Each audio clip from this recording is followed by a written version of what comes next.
Hello? Hello?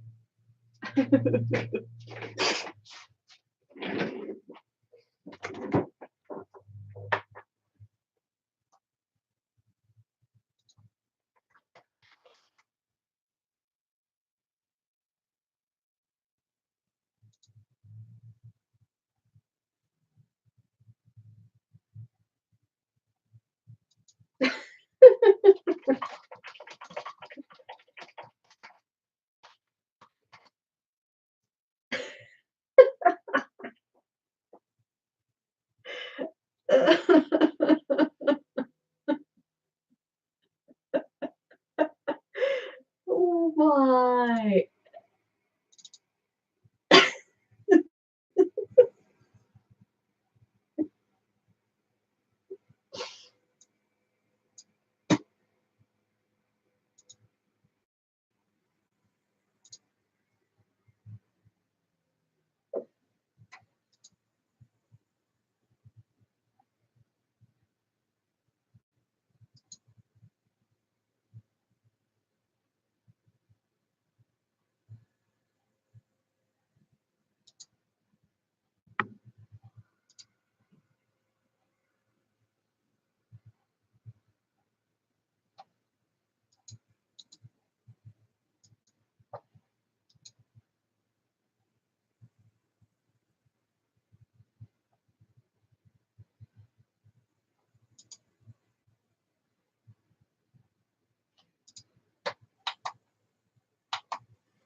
Can you guys hear me if I speak here?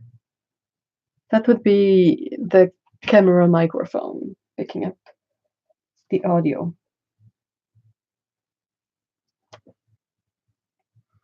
Technical difficulties. Boop, boop, boop. Dee, dee, dee.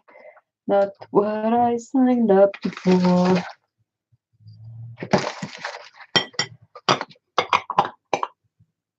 Yes, but metallic. Okay, let's try a different one.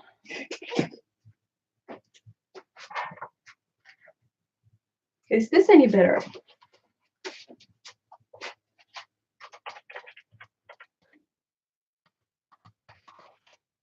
Getting a second one. Okay, is this one picking it up better?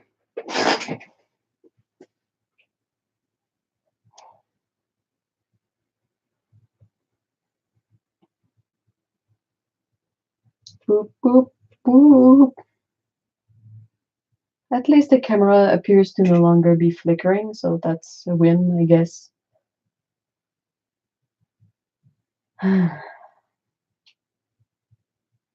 Shouldn't be this complicated to just plug a camera into a computer and get something to use that more or less the same. Crap.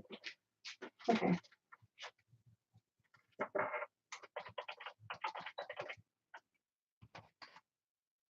So is this one better? Is this one any better?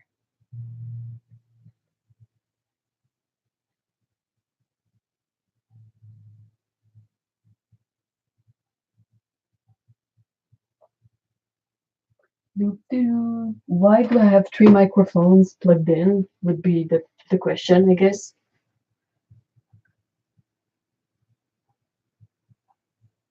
So yeah, so the problem is that I was able to use the software I used before. Ugh. But boop, boop, boop. Crap.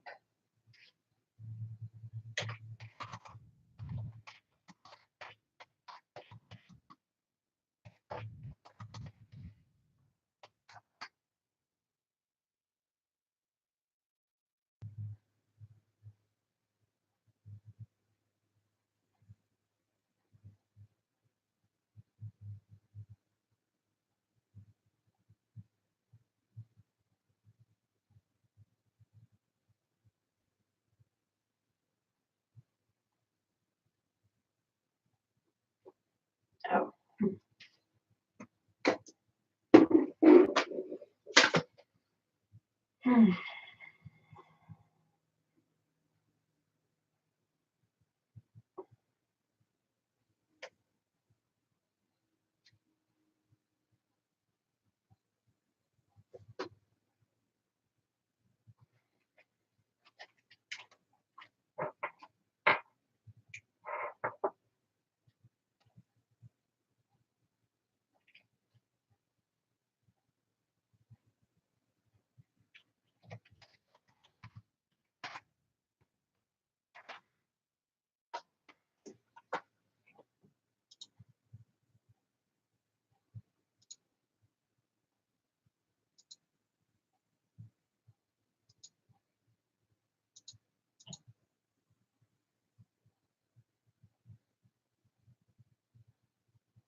Well, okay.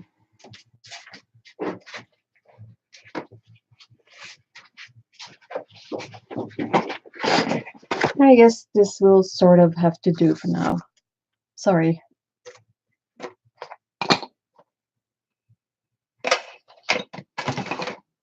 If that's any consolation, it's annoying me as much as it's annoying you, possibly.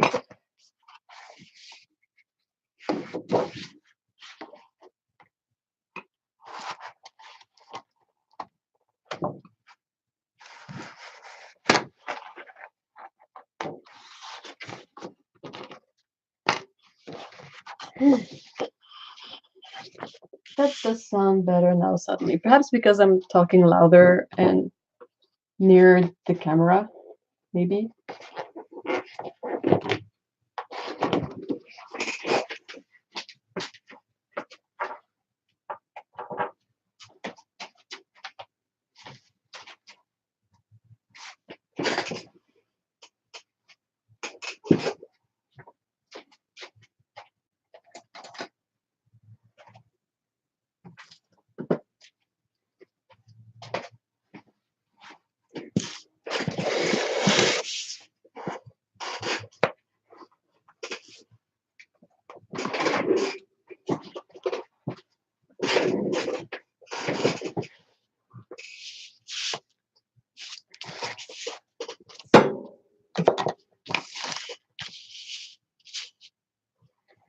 I truly apologize for the delay. I tested it out beforehand, like set up the camera and it was working fine. And then I started, putting in the exact setting and getting it all prepared for the stream, and that's when I noticed that the camera was flickering. Like some images of the footage would just be glitches. And then I was like, oh crud, that's not good. So I tried to fix it using Google as a resource.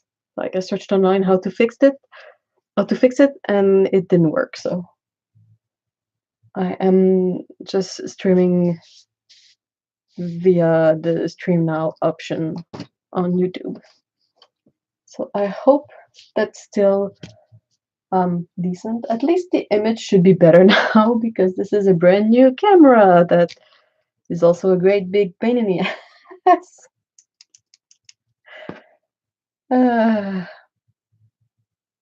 Can never be easy, can it?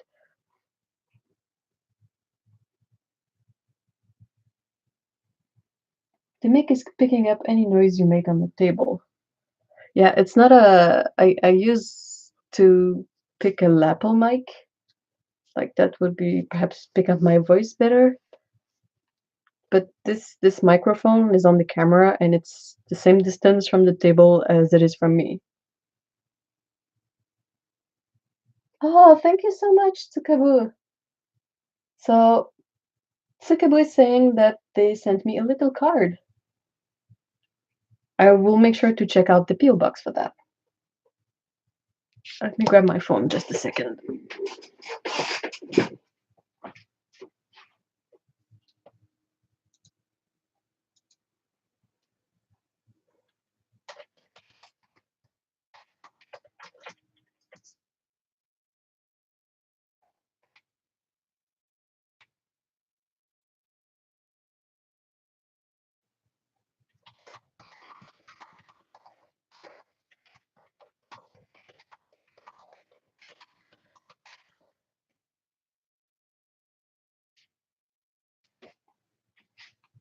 Sorry, just letting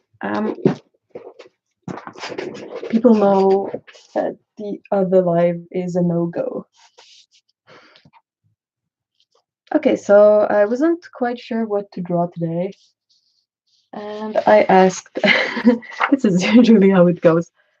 Otto asks me, like, are you ready for today's live stream? And I'm like, well, I'm set up, which today proved to be a magistral, great big fail. But anyway, I'm usually set up, but I'm often a bit at a loss for the idea of what to draw.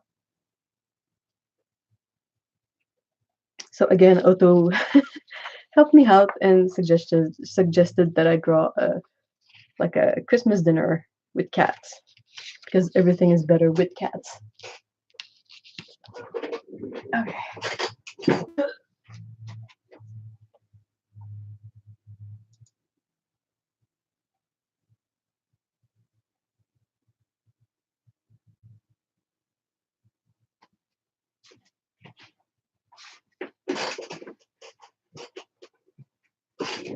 Hey Otto, hi. Thank you so much. Yes, please. I was trying to find the other stream to put the address of the new one in it, but like it has disappeared from my streams, my stream events. Why so complicated, YouTube? Why? A good thing it is like Saturday and the holidays. So if I'm completely dead after this, I can really take it easy. Okay. I apologize if the footage goes out of focus that time. It is not set on autofocus, that's disabled, but I think it might be an issue with the latency or the way, like the health of the live stream. Like if the frame rate drops, it might get a bit blurry, and I'm sorry for that, but I can't really fix this in any way. And now I will get to drawing this. This is what I sketched out. I thought it would be funny to have kind of a chaotic scene because holidays, Christmas are often chaotic. They used to be in my family, at least, even if we were like just a handful of people. Yeah, it was a bit of a storm of stuff going on. And I've included a couple of staples that I think are mandatory. I've put the bucket of KFC because Otto, anyway, this is for Otto, the bucket of KFC. The plate of donuts is actually from what I used to remember of my Christmas. My mom would make potato donuts. They're not. It's just like a potato dough that has donut in it. Not the other way around. A donut dough that has some potatoes in it. Okay, fine. And you just like fry them and you put some sugar on them and that's it. And we used to really enjoy eating those. I'm terrified of frying anything, so I would never make them myself. But my mom used to make them and they were great. As for the rest, well, I'm thinking of having like fishes because I need a couple of really cat things in there. And it seems I always end up drawing silly fishes. And it's going to be a big turkey, and I don't know what the rest is going to be. I always sketch in pen because this is like just it's a lined sheet of paper. It's not my final drawing, and it's much easier to see because it's high contrast, and it makes it so I don't like fumble around as much. I will be drawing it on Arches paper, cold press, from a 9x12 pad, and I'm using just a mechanical pencil, and I have a big ass eraser. I'm using a mechanical pencil because it's easier to see, but usually I go for colored leads, like orange or red leads often.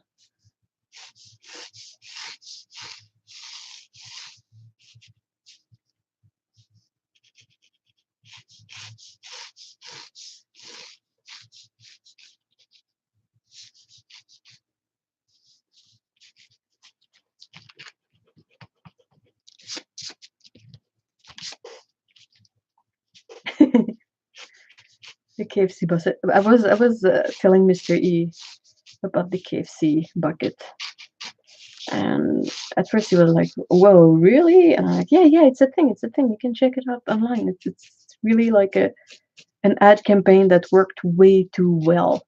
And then he connected some dots in his head, and he was like, "Oh, um, he has a coworker that is married to a Japanese man." And and then he suddenly connected the two things together and said, "Oh yeah, my coworker, she mentioned something like that." And I was like, yeah, it's the KFC bucket. It's like super important, and you have to sort of pre-order your KFC bucket to get it on time. And we thought it was kind of a funny tradition. Also really cute because it still is a KFC bucket. I don't know. Hey Grace. Hey everyone. I'm sorry I didn't say hi to everyone. I've been just losing my brain over the problems with my camera. It's always, it's always something. Like I finally get a brand new camera that is more like accurate with the colors and probably a better like resolution of pictures, so you can see the details a bit more. But I can't get it to work.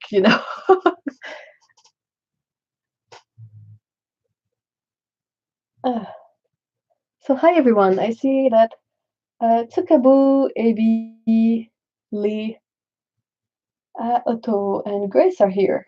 I apologize if you talked earlier in the chat and I can't see your name right now, but hey everyone.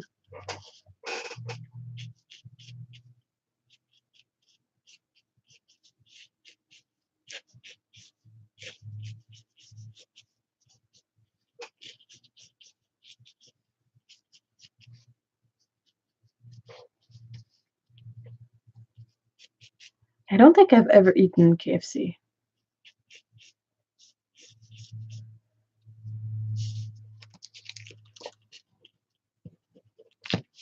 I'm not a big chicken person to begin with, so maybe that's why.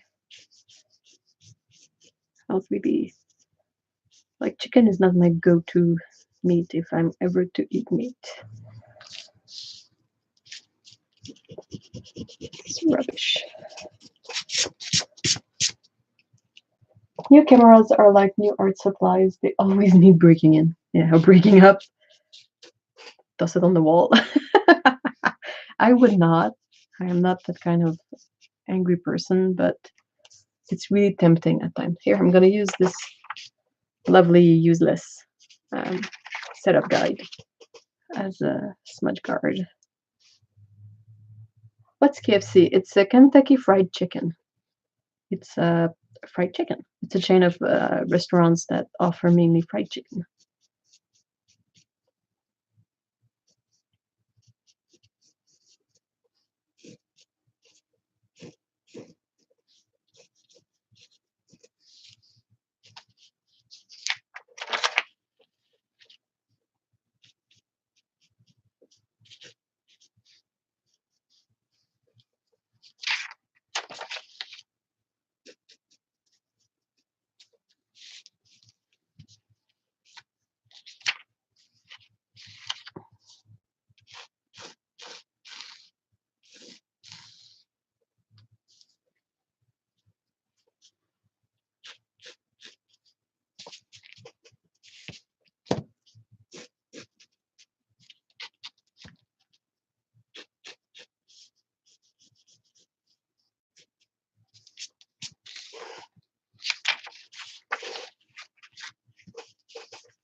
Even this stupid paper I want to use as smudge guard is not working fine. What about this one?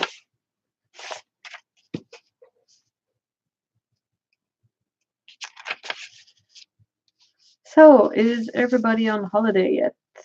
When do you, well, on holiday, on vacation, I mean. If not, when's your vacation starting, if you have any vacation days?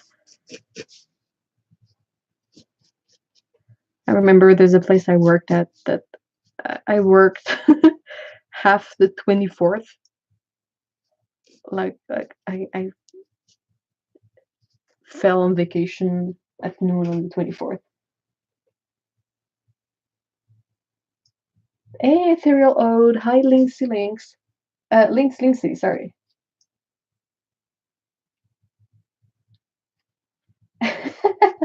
Letta says, crap, I bought 100 sheets of gold leaf imitation and now I don't know what I did with it. I think one more day of work to finish things off and I can take time off if I find a gold leaf. Oh yeah, awesome. I hope you find it.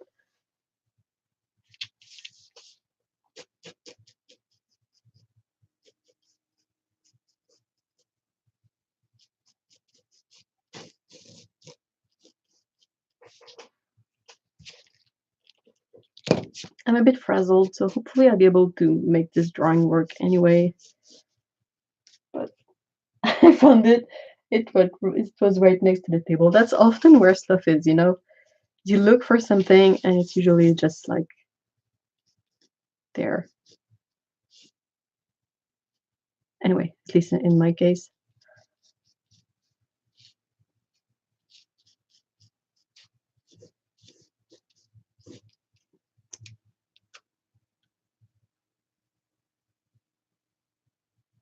Oh, that's pretty cool, Grace. Takabu says, we're not having anyone over for Christmas. We're feeling antisocial this year. Hey, Stephen. Hi. Oh, that's great, Lee.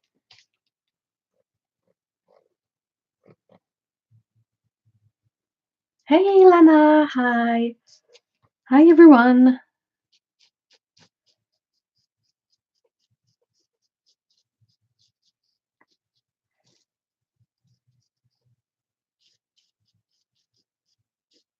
I love this pencil, but it is so smudgy. Yeah, I don't get any visitors either. Um, we've sort of decided, me and my very I have a very small family, in a sense. Like it's not technically small, but it's so spread out, and we're all a bunch of independent, introverted, antisocial people. So it sort of falls to being like we will send each other cards or notes or well wishes and all that, but there's no really need, not a real need to get a family gathering, especially now that most grandparents are no longer with us. There aren't that many kids in the families, so like I don't have any kids. My brother doesn't. Most of my cousins, they don't have kids either. So and everybody is so spread apart and far that we don't really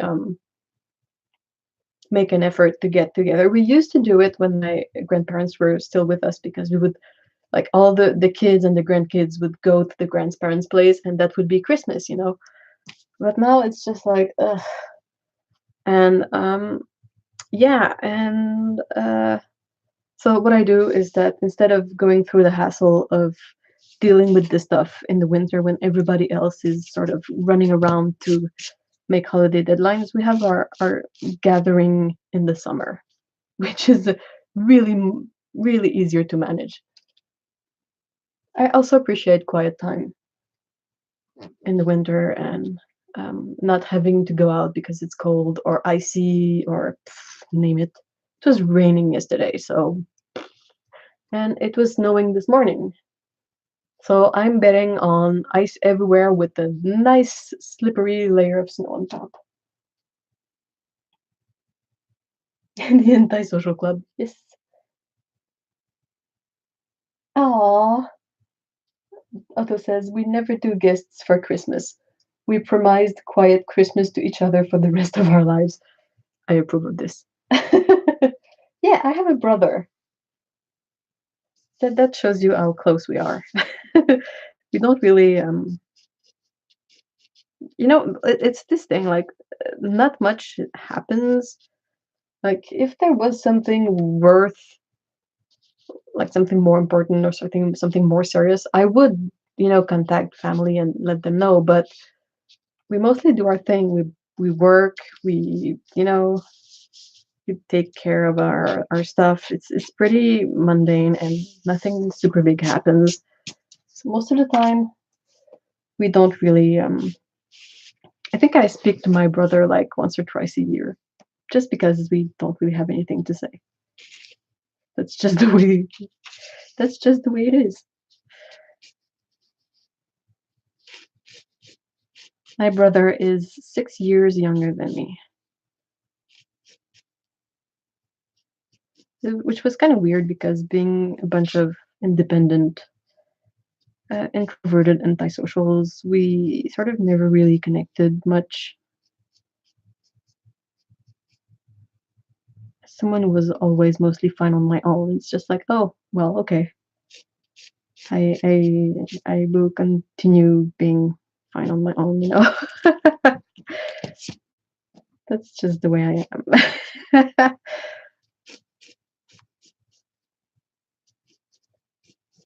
And my brother is also quite introverted, and he does his stuff, and he has a girlfriend, and they have 3 cats.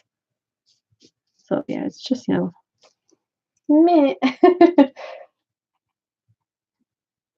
Holiday with crowds always seems stressful, even family crowds. Oh yeah, I agree.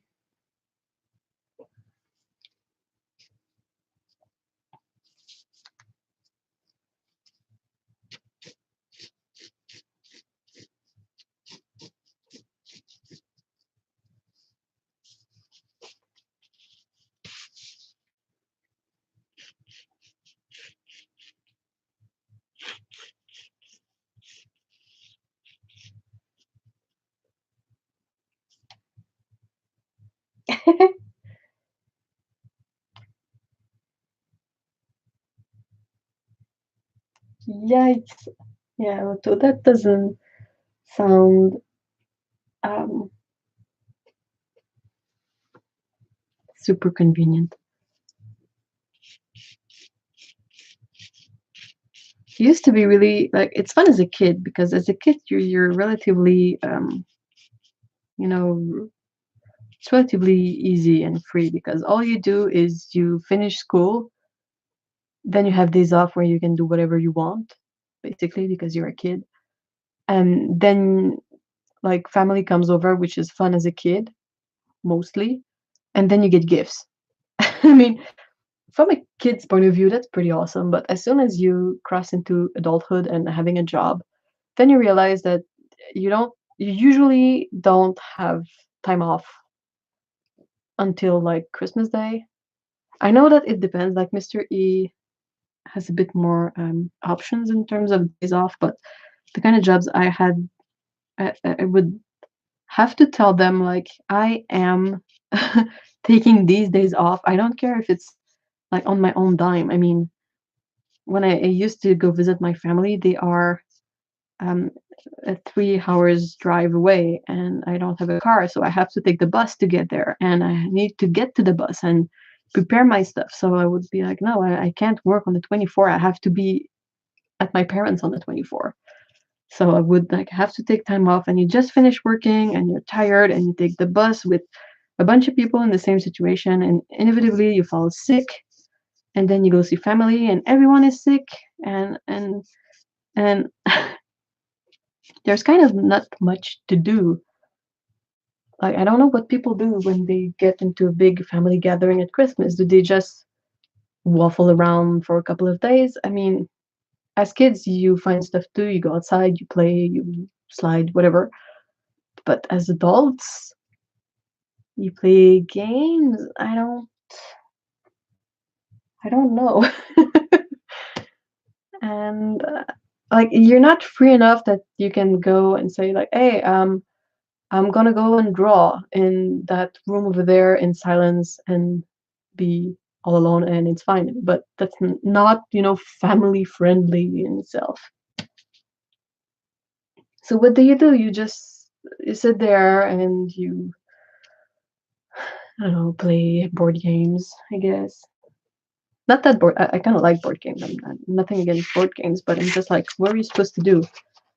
So it started up as one year. I think I was supposed to go visit the parents again, and my mom fell sick.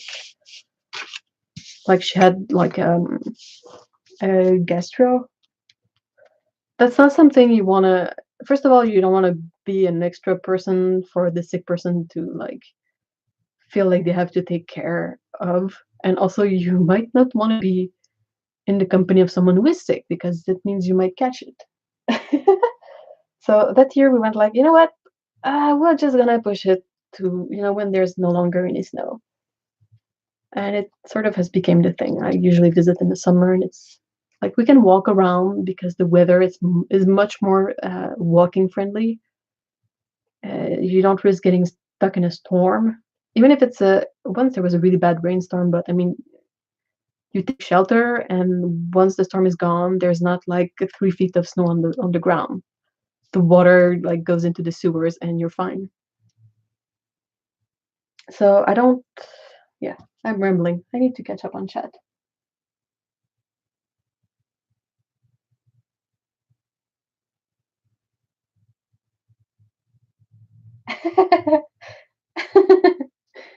Oh, Otto says, I did one Christmas with his family. He had to apologize profusely afterwards and promised never again. And Ethereal Ode says, that sounds awful, Otto. And Otto says, it's okay. One bad Christmas for a lifetime of no need to do that again is an excellent trade. I agree.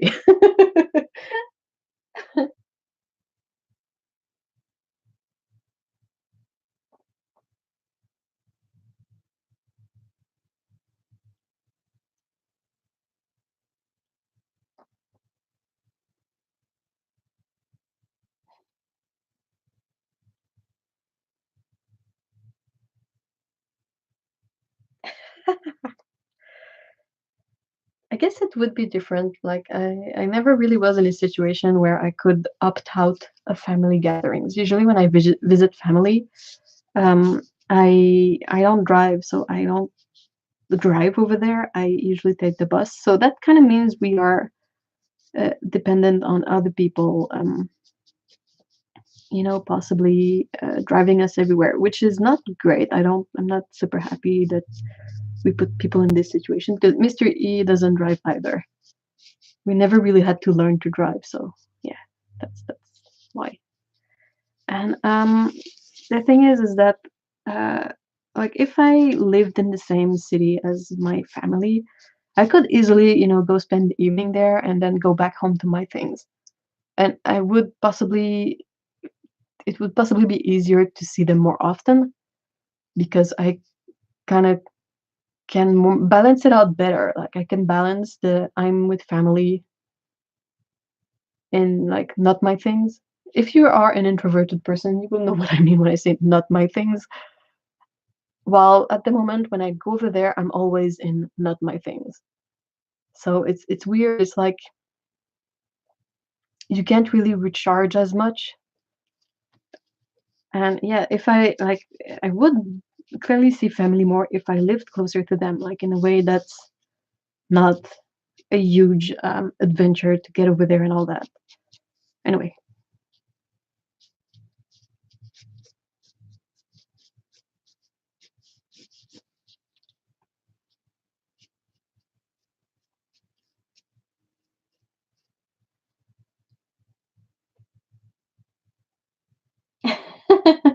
yeah, kids on sugar and gifts, and also this energy of being with the cousins they possibly don't see often is really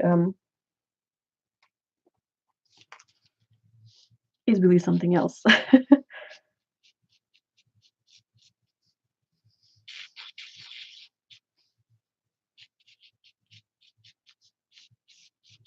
It's not bad memories; it's really fun memories, but at the same time, like it's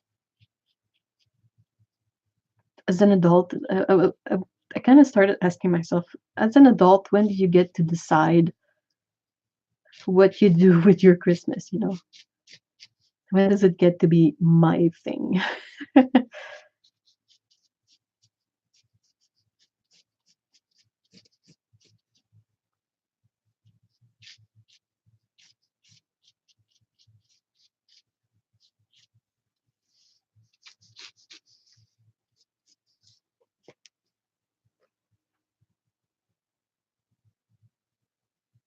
Yeah, that's the kind of the most stressful thing possibly.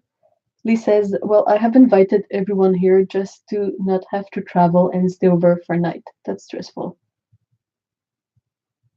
That's really stressful bit. Like since I like on my mom's side, she had two sisters. One of them passed, and one was didn't have any kids. So when we would celebrate Christmas, like this, everyone would have to come over to our place since we were the family with kids.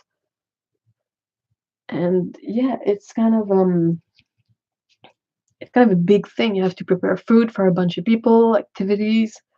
And there's the big Christmas dinner and the Christmas desserts. And as a kid, it's awesome, but as an adult, it's another story.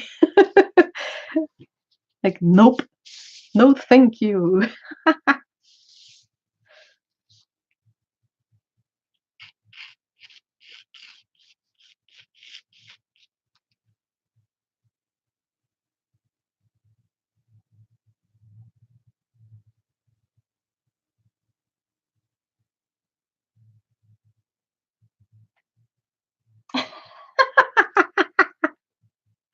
I'm sorry if that wasn't meant to be funny, but it's kind of a nice karma payback for everyone who forced you to play in the snow. Tsukabu says, one year at a family gathering, I got peer pressured into playing in the snow, and I played all day with the cousins. Then I got the flu Christmas Day and gave it to everyone else.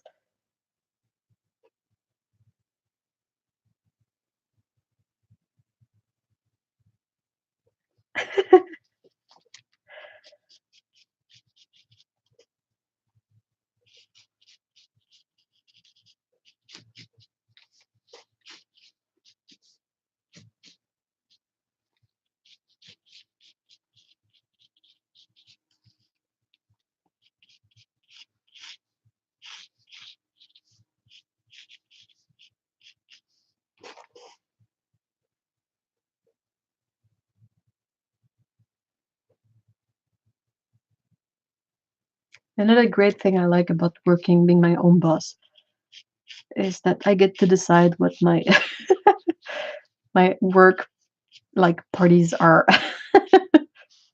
Most of the time, they're like going to art supply shop and buying a couple of new things. But aside from that, mostly I just don't do anything. Holy moly! I never understood uh, this desire for, I understand the idea of seeing the coworkers and talking with them. That part, I mean, is fine and it's usually okay. But it's to do that in a bar or a restaurant or anywhere like noisy. And you're like, well, we can't even. What are we supposed to do? We can't hear each other, and there's really nothing else to do because this place, the only goal of this place is to uh, make you drink, and that's it. So yeah, that's used to make me kind of angry because I was like, I don't have a really strong voice. I'm not a really loud person. I'm an introverted person. So to get into these places where you have to speak loudly, and at some point in the past, people could still smoke in bars. Now they can't.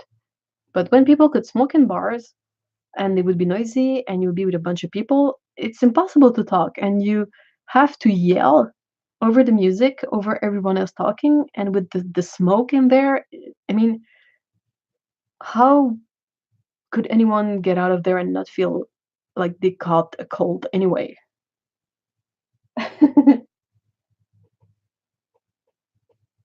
So yeah, I don't. Ugh, bleh.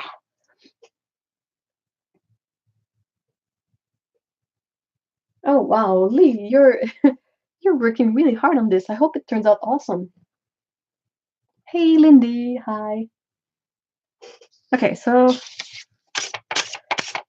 mostly roughed up this sketch. I think I might, because we know that cats usually have many, many kittens. So let's have one hiding behind grandma here, just to balance it a bit better.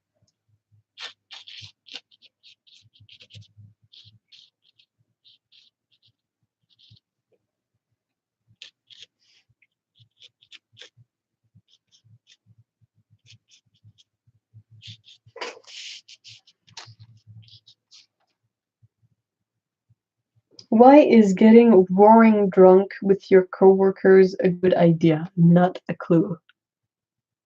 I don't have any single idea, and there's a couple of places that I worked at where, I would usually leave early because I was like, you know what, I have like a long ride home anyway on public transit, so bye. And the next day, because sometimes, or the next Monday, the next work day after the holiday, because the Christmas parties, they're not always on the last days before you get your vacations. Sometimes they're like a week before that. So when you go to work on the next day after the party, you always hear all these weird gossipy things like, "Oh, did you hear about what this one did? They threw up in the plant, or these two slept together," and you're like, "I don't have time for this schmutz. I have work to do." I'm like, I don't. Why is this deemed interesting? Because it's not. It's boring AF. Sorry about semi cursing, but I don't enjoy this stuff. I have to. I mean, you have to work with these people. I don't. It's a work relationship. It's not, a gossipy thing. I don't care. I don't want to care about. The people I'm friendly with, I'm gonna be friends with anyway. But the rest of the people, it's a professional relationship. I don't really want to see them drunk.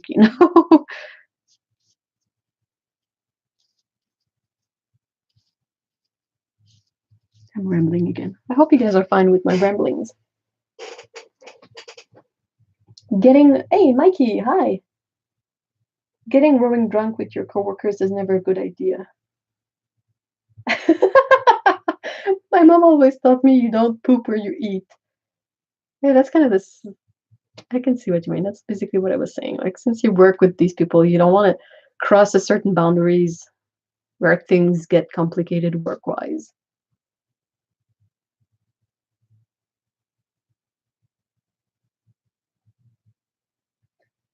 Good point. Otto says, I mean, some people tend to rent and I don't know how to say this word without being unnecessarily rude on camera, but I'll just say some people like tend to rant about stuff when they're drunk, and most people want to rant about their coworkers. That's true. Like unnecessary drama and gossip. Bleh.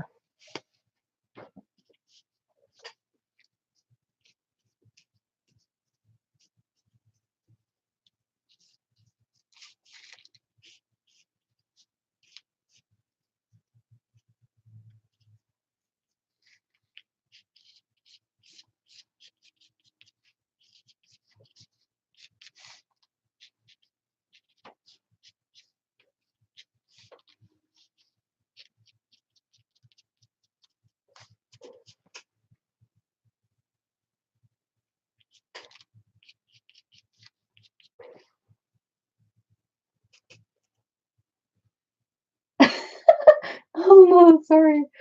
Uh,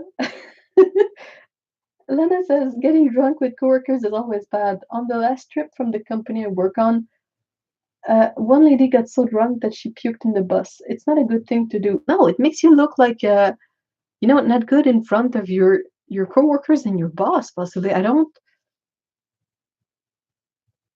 remember when I first started working as an adult, with a real job, not a summer job or anything that would have a Christmas party. I was always a bit but why? Like any kind of work parties, hey, we're doing a party on this Friday, not necessarily Christmas related, just hey, we're doing a work party, like everybody, we will go to this restaurant and then go bowling. And I'm like, do we have to? Like, I understand, but at the same time, I don't get it. Like, we don't necessarily have to be friends. We are a bunch of coworkers. If I connect more with some of my coworkers, they will become friends, of course. But I don't get it why some people need to force this stuff so much. And it's never fun. And it's like, I guess that's because you have HR. Maybe HR people need to find a way to make their jobs more meaningful. I don't know. Oh yeah, Otto, I think you fell into the good crowd. Otto says, "Thank you guys. I always felt like it was like I was weird for not supporting office Christmas dues. They blow."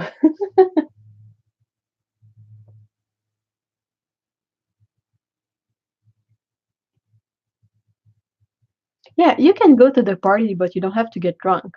Thing is that I don't know why, but most people want to get drunk, and most of these parties end up being in bars where the venue sort of expects people to consume a lot of alcohol. Drinking alcohol is so weird. It's like choosing to poison yourself in a mild way, but that can also get pretty bad if you overdo it. But it's like mild poisoning. Like usually when you poison yourself, like when your body's like this is a poison, it's not a good thing.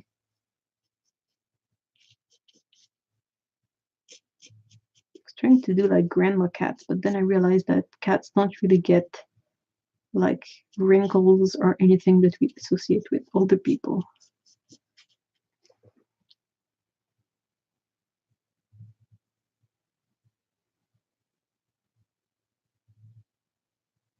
Lana says the Christmas party this year was just eating out and no one really drank a lot, so it was nice. Yeah, that sounds fun.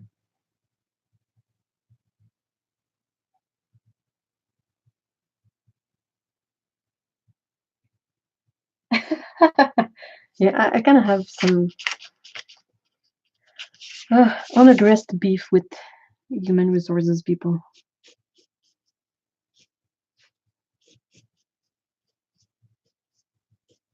There's always like this one person, often a girl, but that's like, yeah, let's have a party. And you're like, "Ugh." And no one wants to be the antisocial people and going, nope. So everyone is kind of soft and like, okay. And then like half the people there are miserable.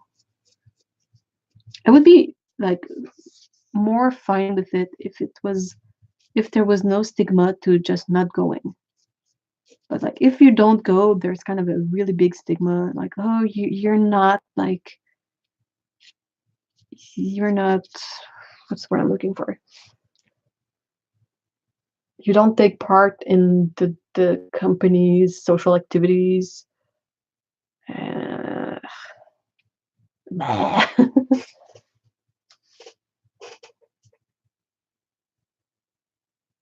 yeah, I don't like alcohol either. I would like there are some tastes of alcohol-ish things that I enjoy, like amaretto. But I would prefer like if something could taste like amaretto and have no alcohol in it. That would be good. Like you could put that in coffee and tea and it would taste awesome because it would taste like almonds. I think almond extract is kind of a good like in between for that, but yeah.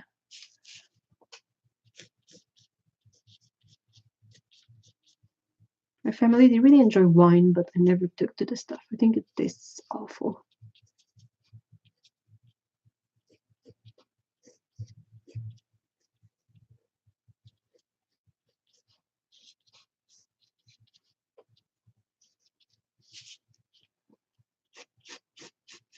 There's kind of this thing too. I'll keep on rambling unless you guys are tired of it. But then again, you're here, so either you're having fun in the chat or you enjoy hearing my ramblings. Um, I also need to catch up with chat.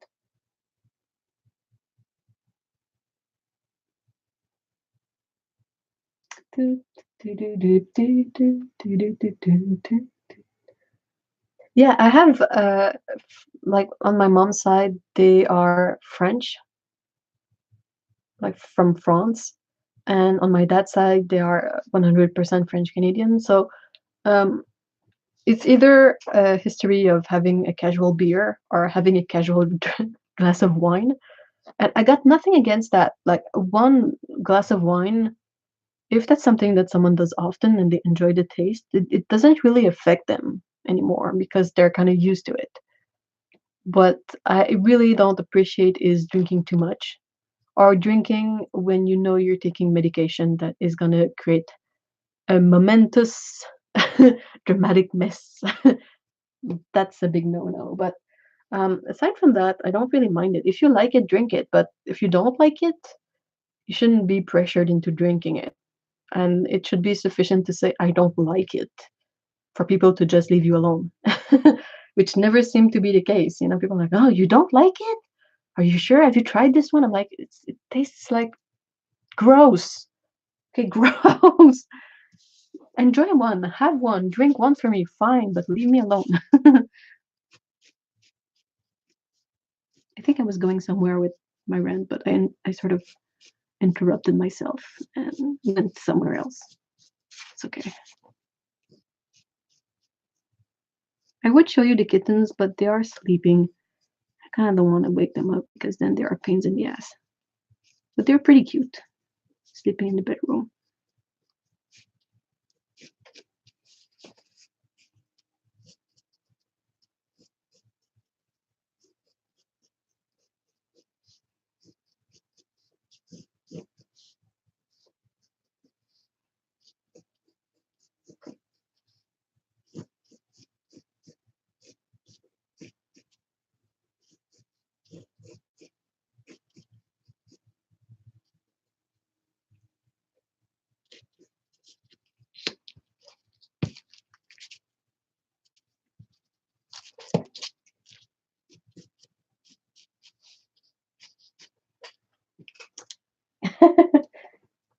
Yay! I'm glad you like my rant. Temple says, "Hey, Temple, hi. Um, totally agree. I was unsociable. Runs off me like water on a duck. Those social events didn't affect my relationship with my patients. That's all I cared about." Yeah, I agree. Like, does going to the party makes any difference to my work output? No. Leave me alone. This is a job, you know? Not everyone needs their job to be like a big social thing.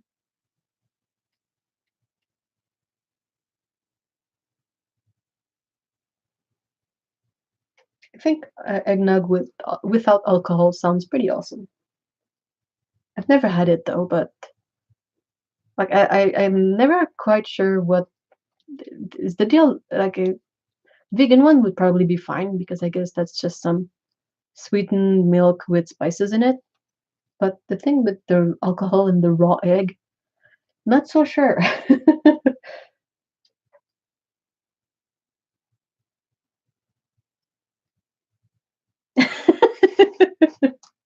Hey, poodle lover, hi. Otto says, "Man, my poor husband gets so much stick from people because he can drink, but chooses not to. And that apparently confuses people's wiring. And that's exactly it. People get so confused when you tell them that you don't want to drink or you don't like to drink. They're, they're like, but, here, try this one." I'm like, no. At some point, it gets really annoying, and you're just like, fine, I'll have a glass, just leave me alone. And then you're stuck with alcohol, which kind of sucks. Yeah, there comes an age where you stop caring about this stuff, but like all these experiences I have of working, they're at least many years old now, and like in my 20s, it was perhaps more difficult to be as affirmative as I am now. I really don't care, but back then, like you're still in your 20s, you still don't really know what you're doing.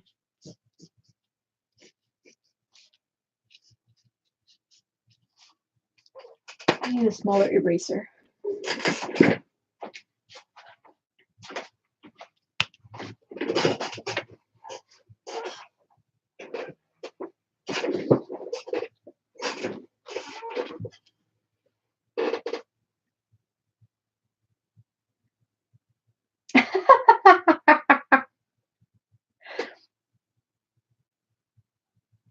And who wants to know their medical professional gets sloshed for the holidays? Yeah, that's not a good mental image.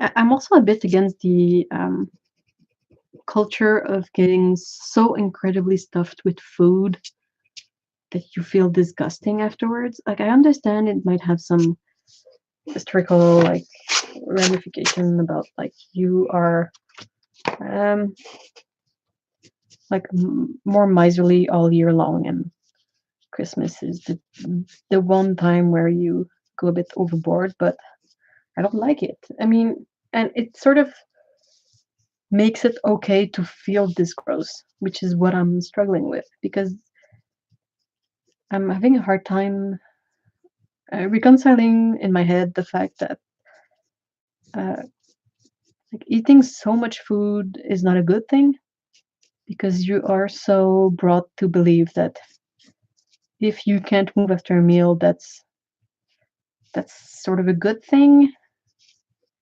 It's a weird conditioning, but it's there.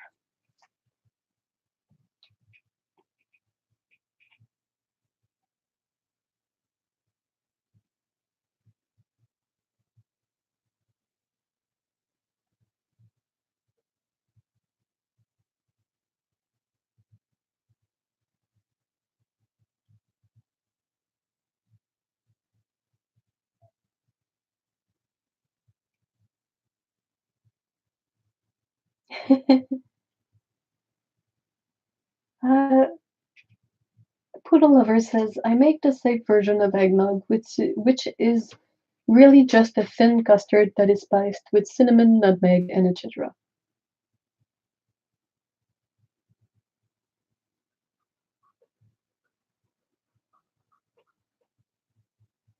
I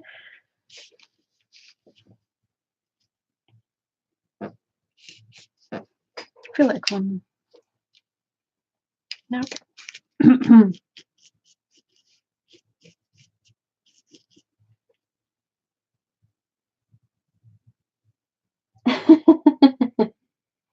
Oh, that's great news, Temple.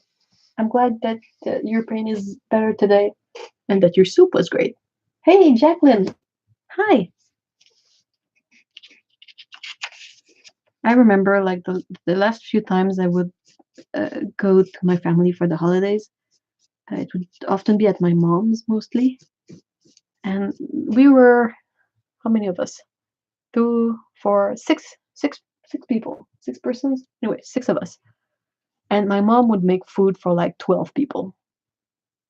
And I always tried to like get her to not do everything, but there would always be something like you don't have to make these. There's always like a ton of leftovers of these. So that means people don't really go for these. But then my mom would go like, but I really like these. I'm like, well, make just a few of them, not like 12 if you're the only person who's gonna eat a couple of these. The concept of my mom's holiday dinner was usually have a lot of finger food, like stuff that people can choose whatever they want and refill their plate if they're still hungry and go, back and forth. Something easier, not necessarily a big sit down dinner with a turkey or everything. But she would still make like way too many things, and there would be leftovers for days. Some of these things are not super awesome the next day. But yeah, and I would be like, Mom, do less. Work smarter, not harder.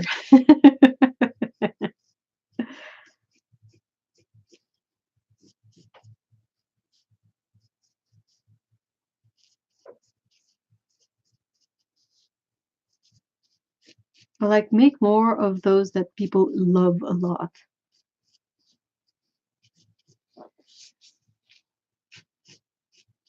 Anyway, it was fun.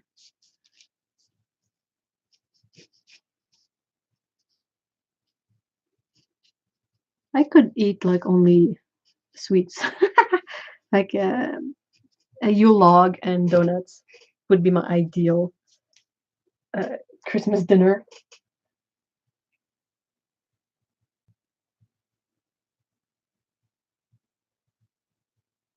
The classic, iconic American image of everyone asleep on the couch watching football after the meal. Yeah, kind of gross.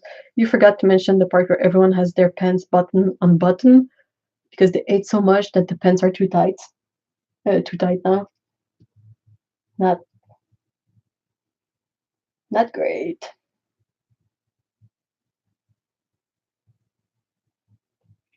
I'm kind of against this notion of you deserve it because that sentence is never said when the person really deserves something. It's always used to mean go on, eat, spend money irrationally.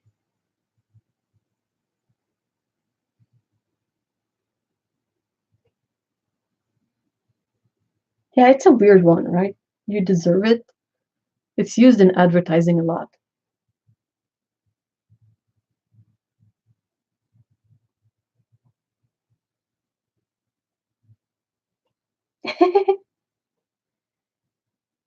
I'm not sure what I'm gonna eat for Christmas. Like, what's gonna be my special meal for Christmas?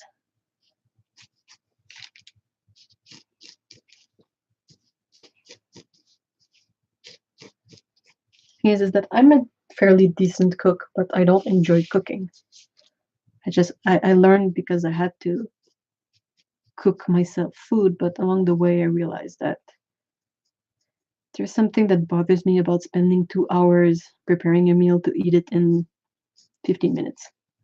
So I'm like, if it takes 15 minutes to eat, it just takes 15 minutes to prepare. Sorry.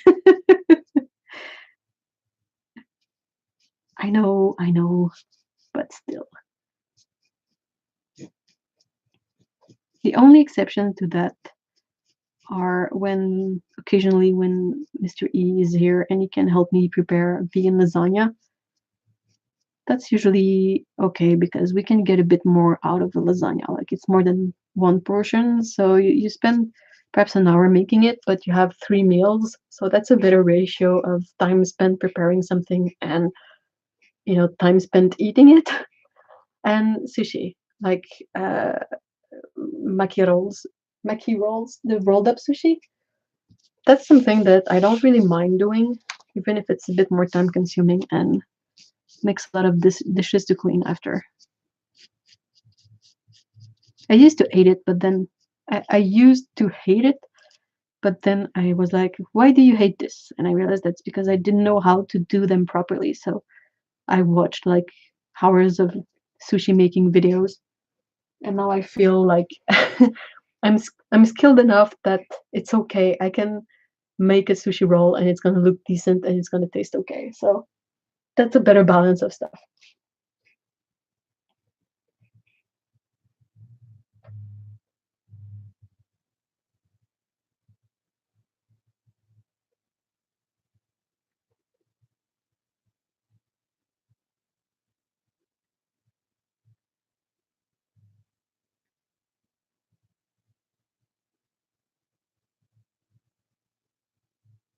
What is JT?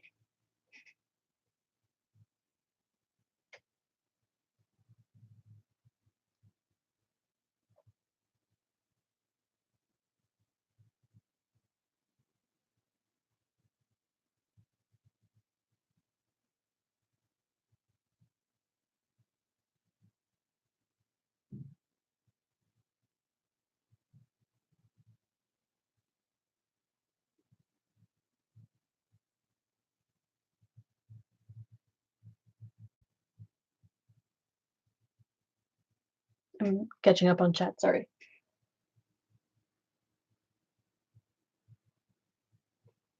Yeah, I was sort of researching that stuff because I'm always curious about diet stuff. Even though diet, I might um, squish any talk of diet in the chat because usually when we start talking about diets and dieting, it always um, goes awry because like everyone wants to push their own thing that worked, and that's really not something that I enjoy. I don't feel like there's this one solution, one fit all solution for diets. So watch out, people. But I caught a couple of segments of a video that was talking about cheating, like cheat days for people who are on a diet, and it was interesting because they would compare this to like in the spirit of someone who has, say, a food addiction. Say someone is addicted to heroin or cocaine or any kind of hard drugs.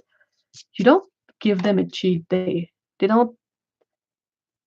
There's not this idea of there's one day you can pick up whatever heavy drug you're doing and then stop the next day. It's so weird to have that with food, and I don't think it's really healthy to. I mean, of course, if it works for you, awesome, but it's also really weird, in my opinion, to have cheat days. It To me, it goes a bit against the idea that it's supposed to be the hard work is to make eating better or eating something that works better for you part of your everyday lifestyle. And the moment you have a cheat day, you sort of start feeling awful again. So I don't, it's weird. It's just so weird. It's such a weird concept.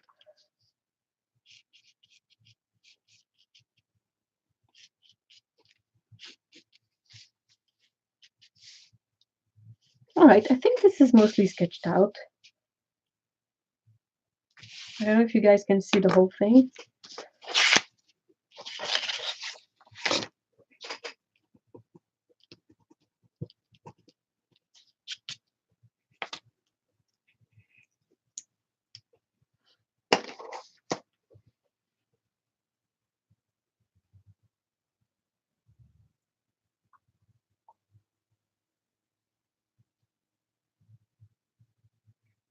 Mikey says, I actually think food is the hardest addiction to kick because you have to keep eating.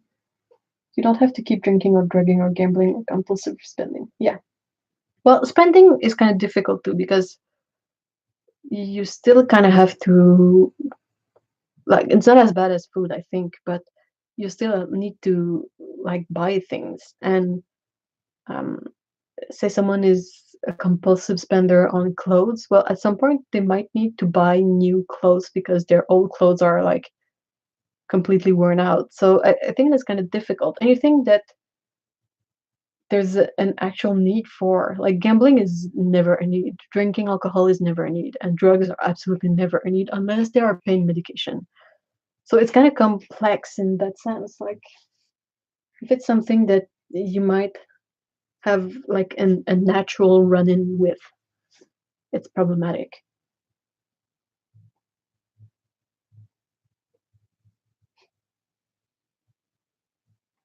Grace says, yes, balancing food in your schedule instead of abstaining and binging. Yeah. Buy paint instead. You can't eat it. Paint addiction.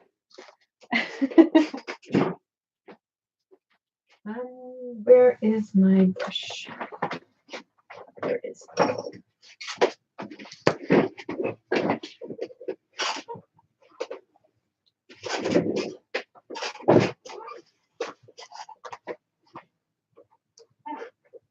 Consistency is key to a diet. Yes. Which is why the idea of having cheat meal or cheat days kind of weird because it's like working so hard to get to a stability that you know in advance you're gonna mess up with a cheat thing. Oh, awesome, Grace! Yay! Painting is awesome.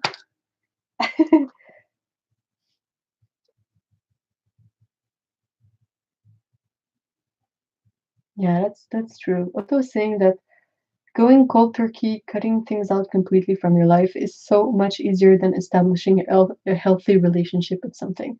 That's in regard to like heavy drug addiction versus food addiction, right? Because heavy drugs, you can just cut them out completely. It's hard, like as most people who are addicted will say, even cigarette, like it's addictive. But since you never really have a need for cigarettes, I think it's easier to go like I'm just gonna cut it out completely than like food. Food, you're like, well, I'm gonna, clear my space, clear my home of junk food. But whenever you go to the grocery store, to the drugstore, to family gatherings, to work events, to anything, to the restaurant, you're still faced with not being able to fully control what you are exposed to. So it's easier to break down then, I think.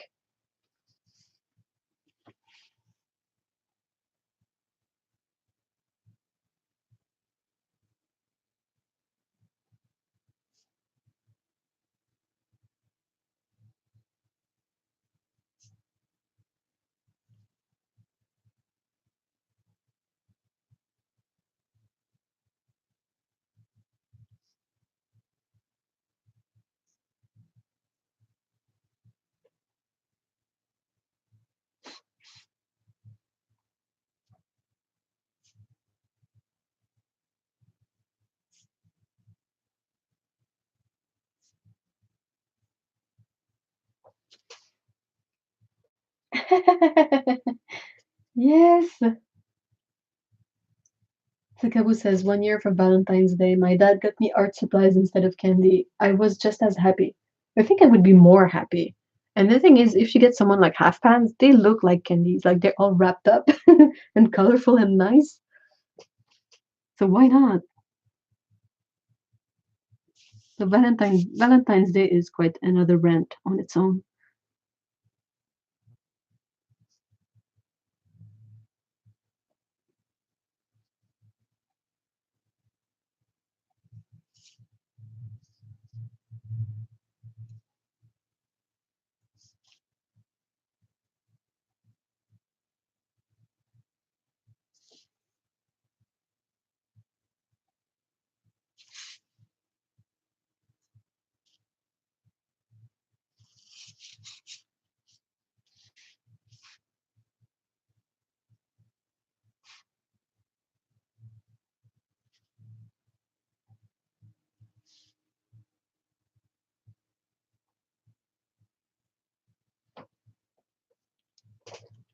What's better, sweet potatoes or regular potatoes? Well, it really depends on what you're looking for, but both potatoes are pretty awesome.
Question to everyone, what is your favorite food?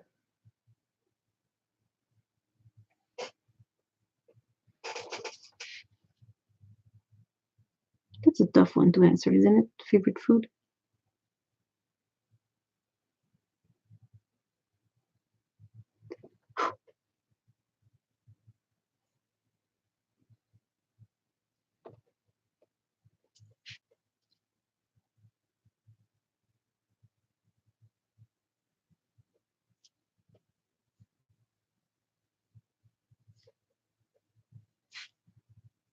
I'm trying to think what would be my favorite food. Like, what if I were on a desert island and I could only bring one food, what would it be?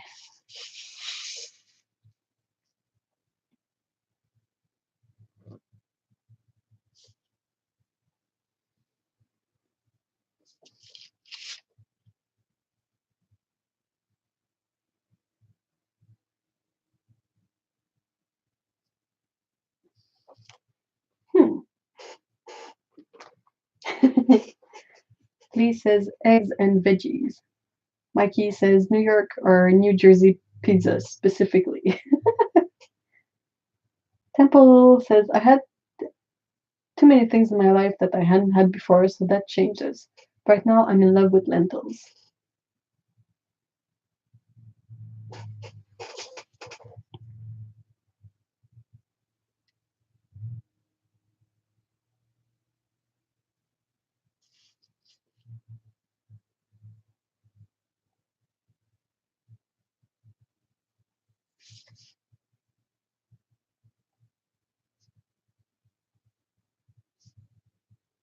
I think it would be difficult to find the one thing because I tend to, like, if I were to eat only one thing or have only one thing, I would get so tired of it.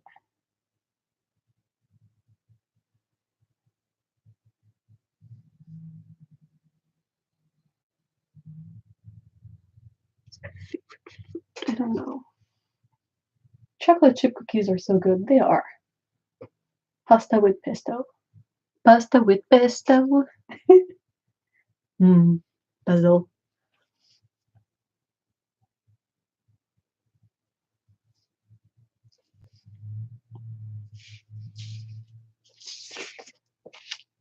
I don't think I have tasted enough foods in my life to be able to find the one I really like. It's hard to say what's my favorite food before going to Japan at least once in my life.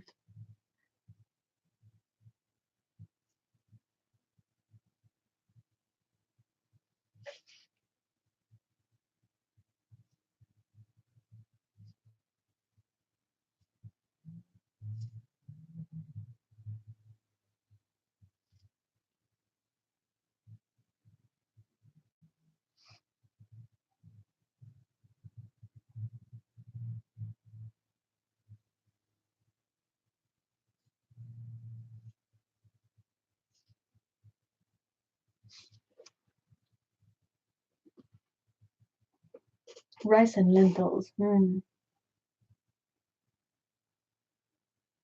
If I were on a desert island, there would be coconuts and fish anyway, so that would be perfect.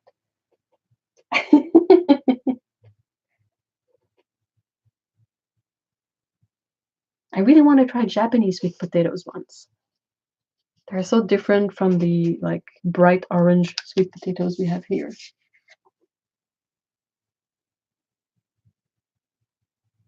Okay, I've got a question if we're going to play like this. Pineapple on pizza, yes or no? Yes. I am team pineapple on pizza.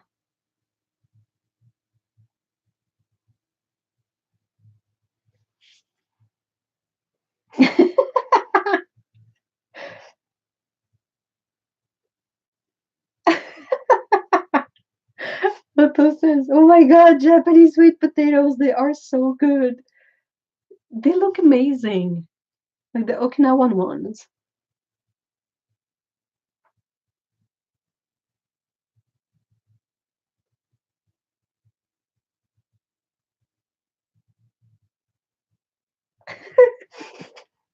I love that the pineapple on pizza thing is kind of a meme.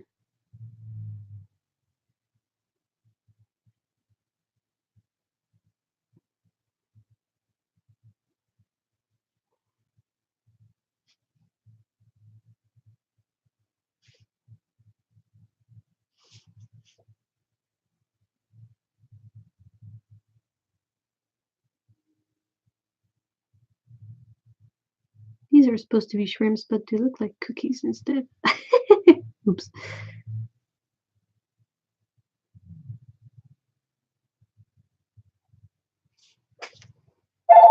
Oops. Ah.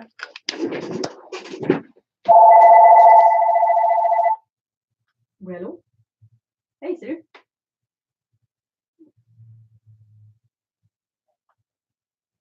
Ok. Je sais bien pas parce qu'on. Ouais, peut-être. Il est quand même presque 4 heures.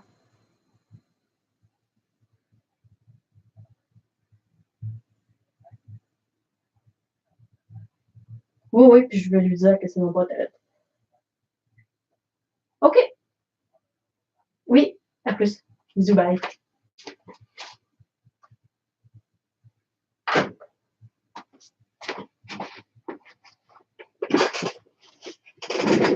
Sorry about that.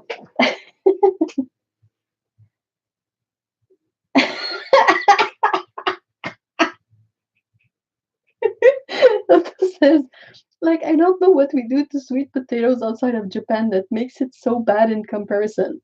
Japanese ones are so sweet and flavorful, and that's not even the purple ones.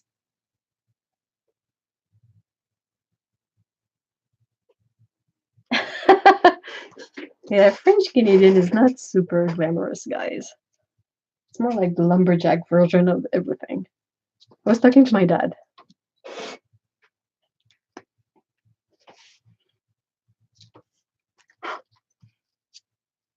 It's kind of funny because it sort of ties in with what we were speaking earlier, but I had to call my dad like 3 times in the last 2 days. And earlier, I called him and was like, "Hey, Dad, I wanted to, said something up in it, blah blah blah. But he kept saying like, yeah, we gotta be careful. Like we're talking way too much. Like 2 times in 3 days. That's way too much. And I was like, this is a really in character thing for our family.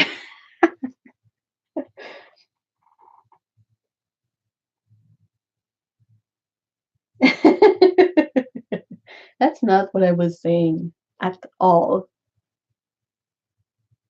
I don't think knowing French would help you figure out what some French Canadians are saying. Like, I know I went to France and people couldn't understand what I was saying most of the time. And I was like, well, technically, we speak the same language. Technically. But yeah, in practicality, it's not exactly the same.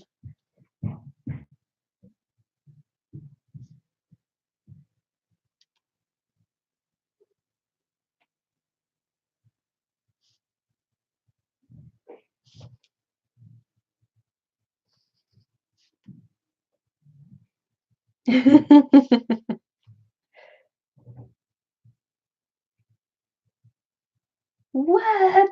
What? Purple sweet potato ice cream. Oh my gosh. I really hope, I have so much hope put in the fact that whenever I get to Japan, since it's going to be a different type of dairy, I'm going to be able to have a bit of it and not be in tremendous pain.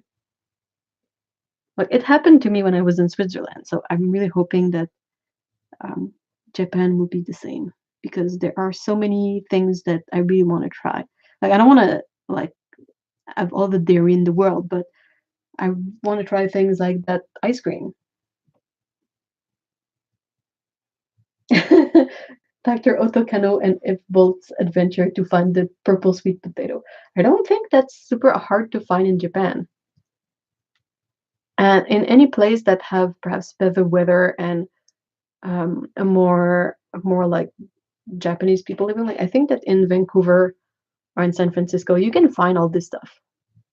But over here, I've never had like Okinawan sweet potato. Really want to try it.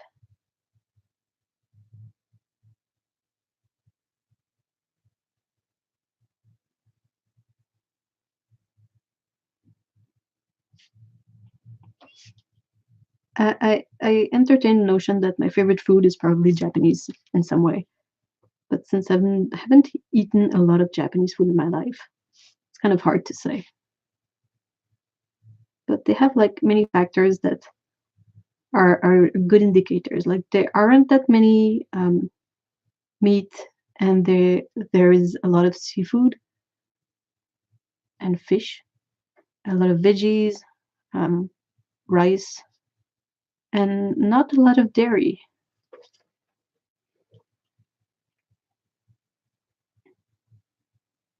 Wait, does the purple ice cream have dairy? Probably because ice cream is usually made from cream.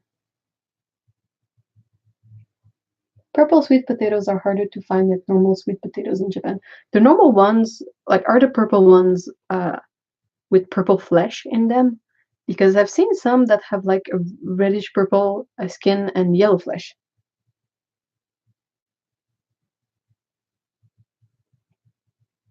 I bought quite a few Japanese cookbooks, and the last one I bought, I was at the used bookstore and I saw this book, and it's a Japanese cookbook, but completely in Japanese. And I was like, woohoo! And I bought it anyway. It has so many pictures in it. I'm pretty sure I can make this stuff up as I go along and it'll be fine. Nah, purple potatoes are purple inside and out. Whoa. Well, we have purple potatoes here, but they're not sweet.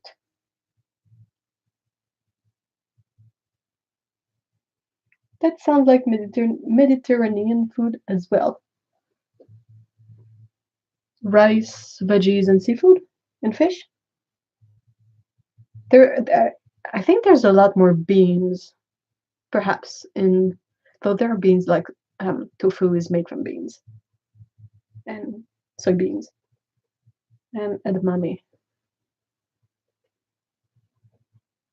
But it could be, though I think Mediterranean food has a lot more dairy in it with the cheese.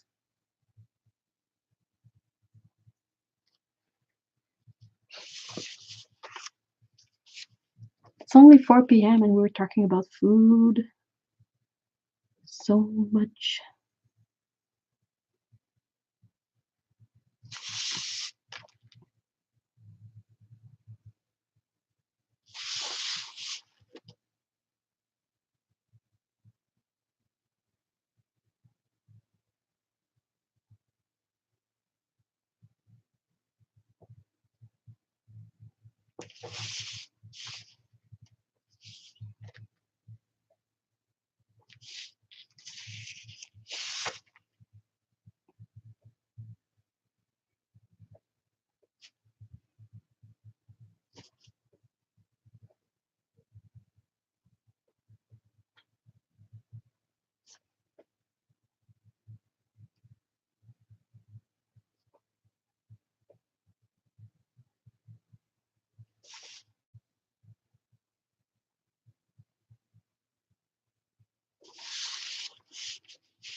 Tsukabo says, my cuisine is all over the place because of family ties to various countries and just loving foreign food.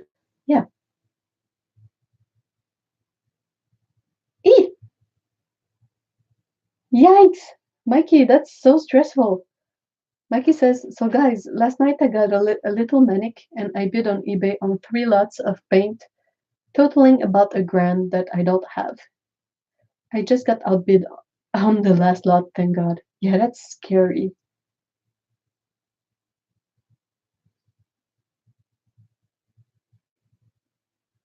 So do you think cats would have vanilla ice cream topped with a pureed anchovy sauce for dessert?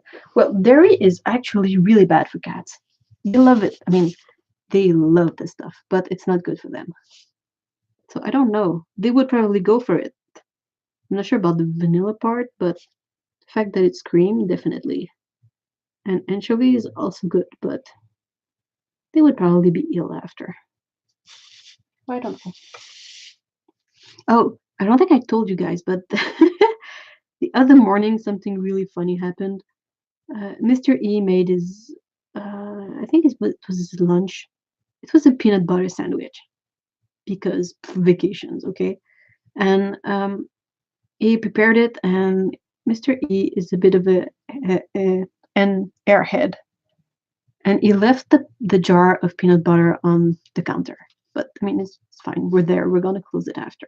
But the thing is that Scout found the open jar of peanut butter, and she started licking the peanut butter. And I was losing my shit. I was like, ah, no, Scout, stop that! What? That's peanut butter. That's not cat food. But yeah, apparently Scout will absolutely eat anything as long as it has some fat in it. She is that kind of a trash cat. Yeah, but that was funny. It was the first time she really went for the peanut butter.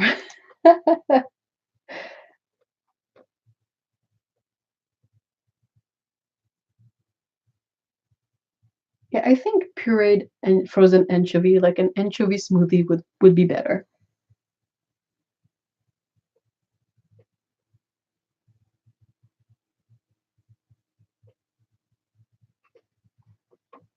Cats, they will always have dairy if they can, but yeah, it's not super great for them. They love butter.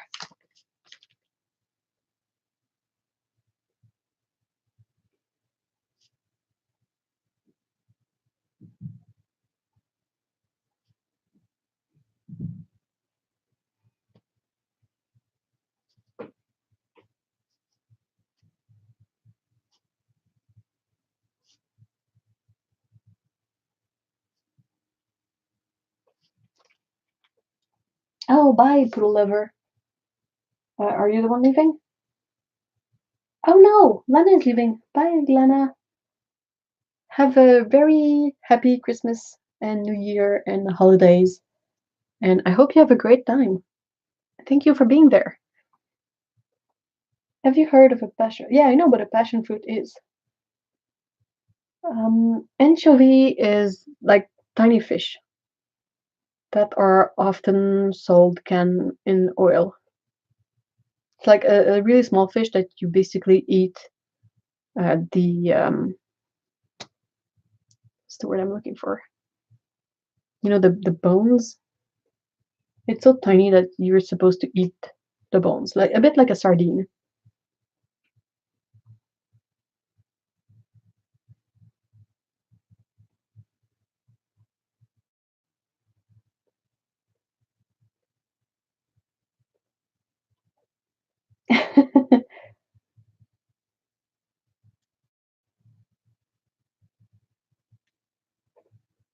Bye, Lana.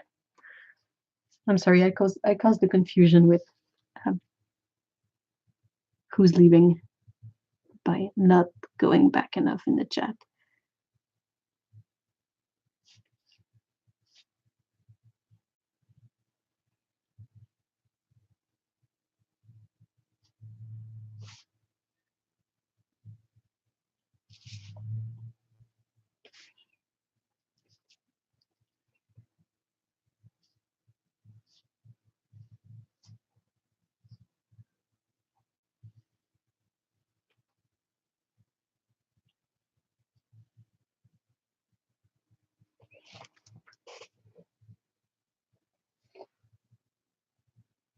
Sometimes olives are stuffed with them, and they are essential in Caesar salad dressing. I think most Caesar salad dressings will omit the anchovies. It will mostly be just uh, what is it? Is it like mayo, parmesan, bacon, salt and pepper, something like that?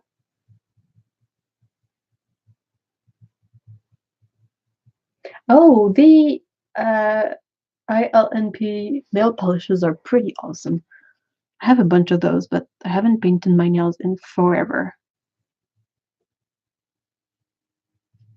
They are sort of the only brand that I get when I get nail polish. I don't really do that often. The thing is that I use my hands for a lot of things. So I was wondering, perhaps if I just paint like a few fingers, like the ones that are less likely to be chipped right away, it would be better. Because I love the sparkle and the shine and the colors. They're great. But again, it takes some time to dry out and it stinks. What is one supposed to do?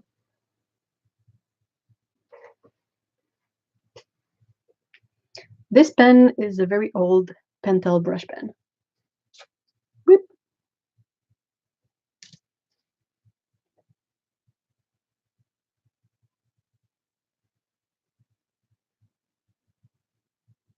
I really like the ILNP. It stands for um, is it I love nail polish? Like simply put, people put capers instead of anchovy in Caesar dressing, but I don't like both, so I don't know. Hey, Alexandra, hi. Do you have a good top coat? Oh, I think I have the Northern Lights one. Is it a top coat? Usually I just put some it depends, like if the polish is smooth to the touch, I don't put any top coat on it because it takes forever to dry again and ugh. But if the sparkles are sort of poking out, I think I have a nails ink top coat, transparent. Super basic stuff.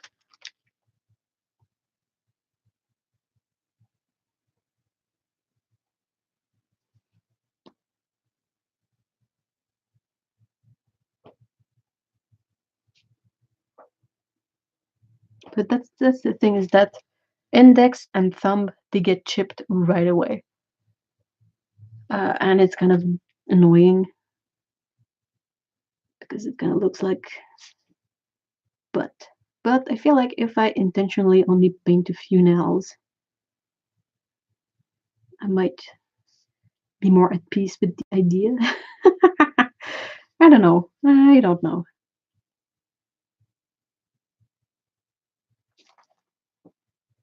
Maybe just one finger to be like edgy. Oh, but it is so shiny and gorgeous. And like the super duper extra hollow one is like, it's gonna blind your soul.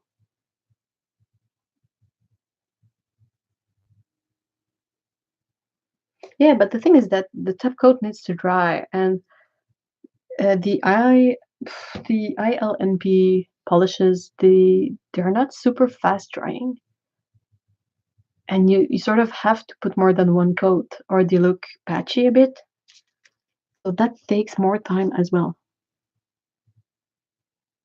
I was looking at my stash of them yesterday and thinking that I should really find a way to use them that makes me happy. That's basically my whole challenge with makeup. I really like makeup. I like the idea of makeup, and I can look for hours at, like, if you drop me into a Sephora, I'm not gonna buy anything, but I'm gonna swatch everything because I'm like, oh, this is sparkly. Oh, this is a nice color. Oh, this one is so opaque. Oh, this one is so sheer, and like, and so on and so forth. It's basically face paint, you know. But the thing is that with my features, it's weird to find a way to have makeup on that makes me happy, because they don't really make makeup for people with super duper fair skin and features. Like my eyelashes are really blonde, like white, and my eyebrows are really light as well. So nothing looks good. So I'm trying to just make it my shtick and see if I can be happy with makeup on my face in a way that I like, that doesn't follow the standard for makeup. Hey, I am rambling on.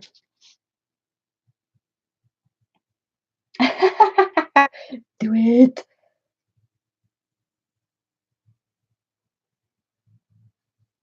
I'm not gonna try to say that word, Liart, because I'm gonna destroy it. But that's interesting.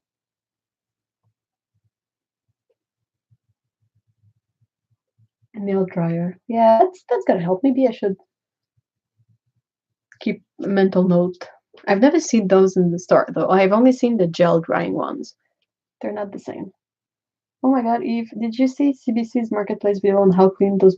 I'm pretty sure they are disgusting, but I don't put them on my face. I just swatch them on my hand, and then before I leave, I grab like the cleaning thingy they have, and I put some disinfectant gel.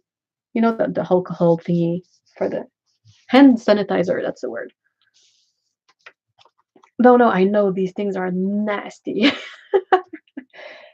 It's no wonder that for everything that has like a tip that reaches into a bottle, most of the time they cut off that thing so that people cannot like use them. You sort of have to ask uh, a clerk for either a new clean sponge thingy or to have them use their brush from their makeup set and reach for the product. But I know it's I would never ever put them on my face. I'm so paranoid about this stuff. Like when I go to any kind of makeup place, either Sephora or we have MAC Cosmetics, and it's a Canadian brand, but I think it's everywhere anyway. But we have a few like MAC shops here, and it's the same thing. And they're always like with the lipstick, they're like, "Hey, do you want to try it on your face?" And I'm like, "Are you out of your freaking mind? I know you guys clean them up and like you have these sort of disinfectant cleaner, but even then, I would never ever put that stuff on my face.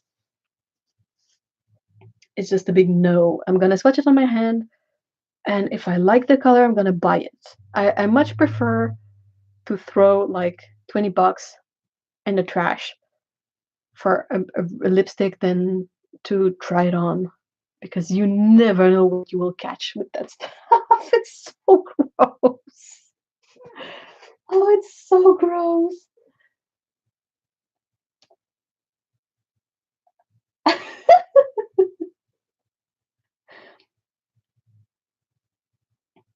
Oh yeah, the perfume stuff is also nasty. So bad. Oh, I forgot to. It would be great if this bench had more than just two pegs to sit on, because otherwise grandma here is gonna fall.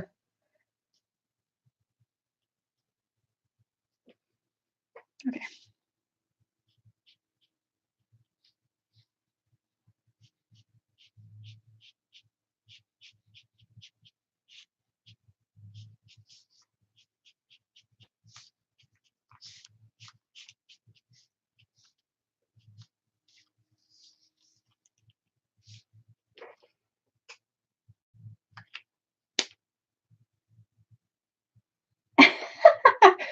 Yeah, there are things you can catch from stuff that is not great. Like it's not the end of the world, but it's just such a pain in the ass. Like herpes, her anyway, like uh cold sores. It's kind of a bummer because even if it's not the end of the world and the treatment for that stuff are getting better and better, you're still stuck with it for the rest of your life. I don't think there is any makeup that is worth that.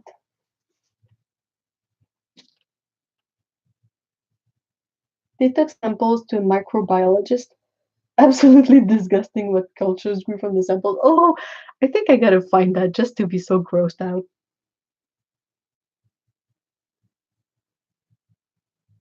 Actually, some of those infections you can get from the samples, if applied near your eye, can cause blindness and are hard to treat. Ugh. Nope. Nope. Nope. Nope. I say we opt out. A lot of people wear face masks, like medical masks, but made to be. Some of them are made from fabric, and they're meant that you can reuse them and wash them. But every time the air quality is not awesome, you will see people wear them, or if someone is sick and they don't want to infect anyone else, they will wear them. It's just in North America mostly that these stuff will like have a weird kind of a weird bag stigma to them. But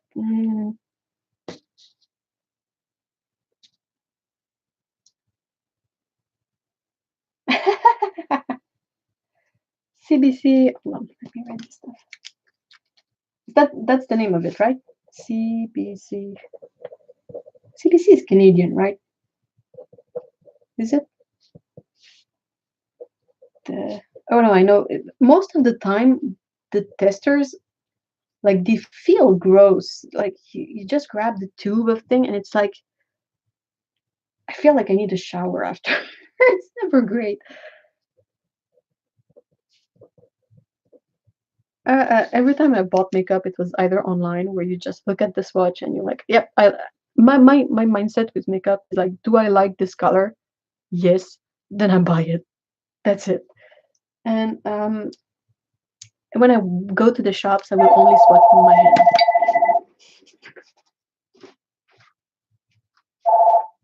Oui, allô? Ok. Ah, ok. Fait que je vais laisser un message à Guillaume. Ça va être drôle si tu t'es trompé de maison, mais ouais, avec la piscine, puis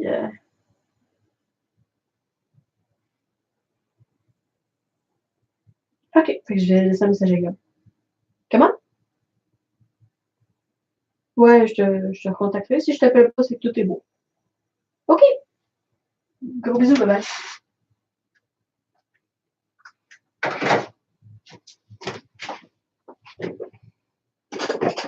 Sorry again.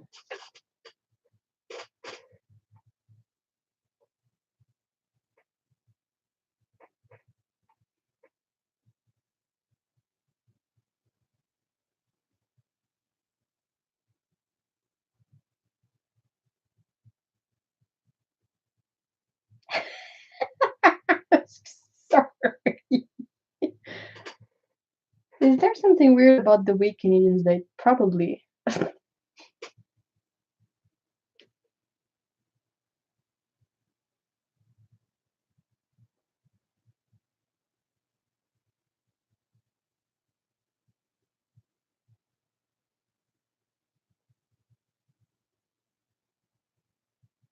Oh, you mean dating, like going out with other humans?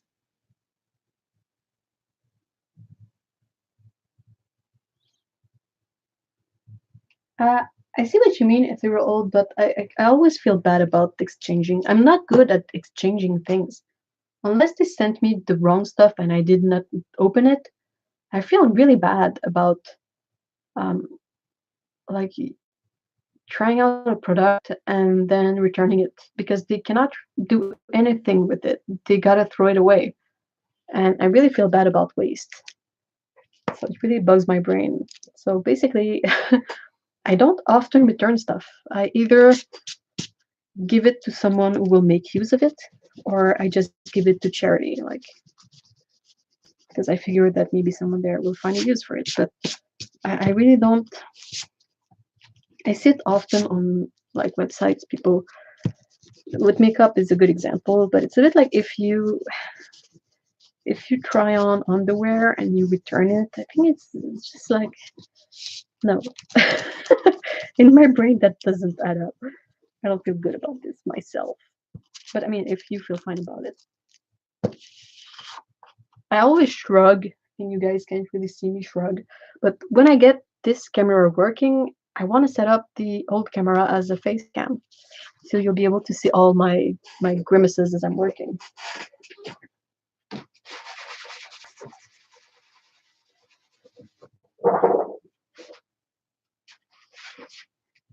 Ah, Arches paper, you're the best.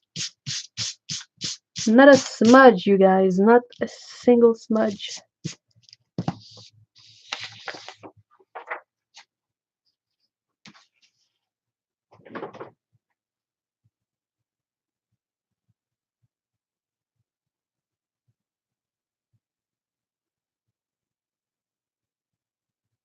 Okay, so I gotta go get some water if I want to paint this, and I also gotta stop by the bathroom. So I'll be right back.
Wow, this image is so blurry. Lovely.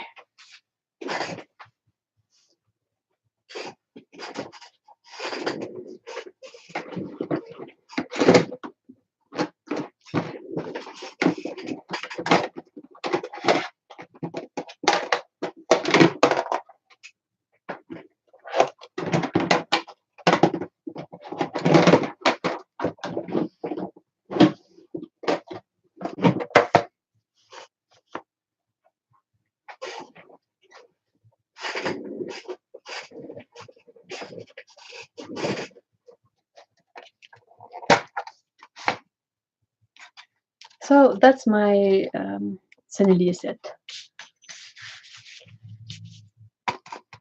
Because why not?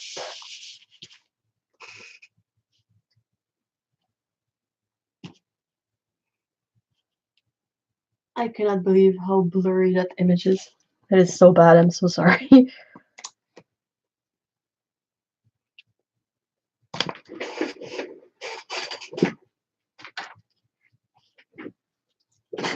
I got a better camera so that the image would be better, but I'm guessing this is a frame rate issue.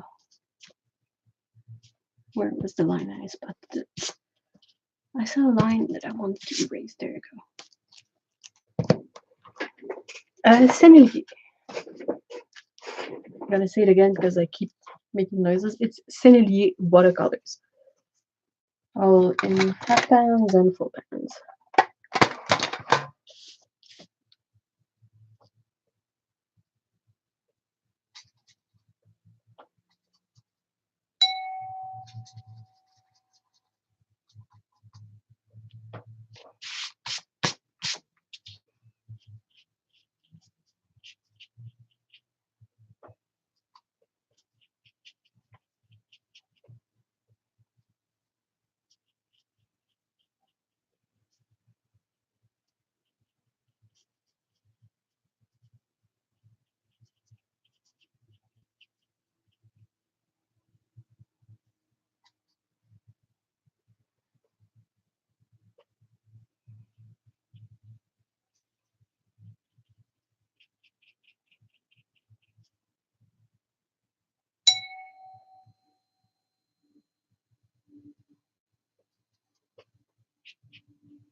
I'm making a cat postcard card with the cats and dresses. Your art has inspired me. Yay! Sennelier colors are so pretty. They are. Oh yeah, forest green. I have it on this palette actually, and I think it's because you mentioned it.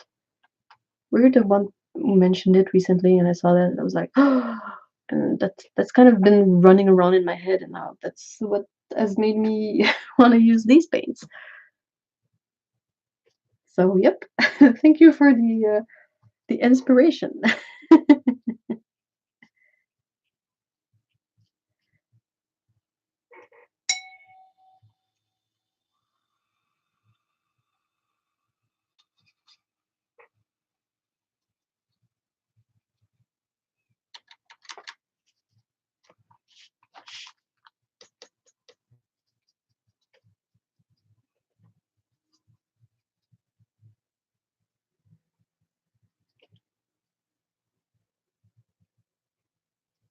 Oh, I bet it's the shadow of my arm. The image is so fuzzy. I'm so mad, guys.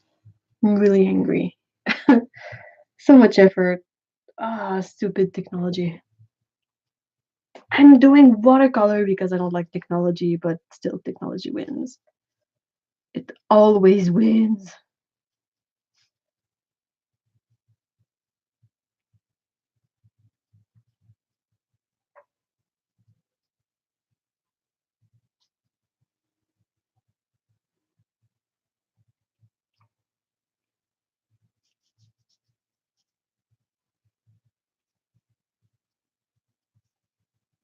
Oh, and I got another like semi bad news in terms of video making. But I am using kind of I'm using the Adobe editing software for videos. The main reason for that is because I already have to use Photoshop for many things and then InDesign for comic book stuff. So I was like, well, I'm already having to pay through the nose for Adobe stuff. So I will get the whole package. It's expensive, but at least I'm going to use some of this. In no way am I earning earning money enough to pay for it, but it's kind of the most efficient way I can work because it's the only way I can. Like I tried free editing software, but it was okay, and then it started like not working for some reason. Like it had bugs in it, and I was like, you know what? Fine, it's free, but if it takes me like 3 times the time to get a video out, I don't feel like that's a good exchange, you know, a good bang for my buck. So I was like, okay, fine, I'm gonna get the really pricey thing. But I learned that they plan on making the pricey thing even pricier, possibly in the new year. And I'm so bummed out because it's already so expensive. And I'm like, well, Why? Why? Well, that's my other bad news. I understand that it's not exactly bad news for most of you guys, but um, yeah. I will be posting, I posted pictures on Patreon and Instagram if you want to watch the finished art. So I'm really sorry. I was really hoping the camera would do a better job, but it seems like I'm gonna have to fight with it again to get it to work properly. It's like audio. I am not. I am not. I don't know how to record audio. It's the biggest hurdle in video making, getting decent audio because it's important, but it's so difficult to set up. So let's deflate like a balloon right now.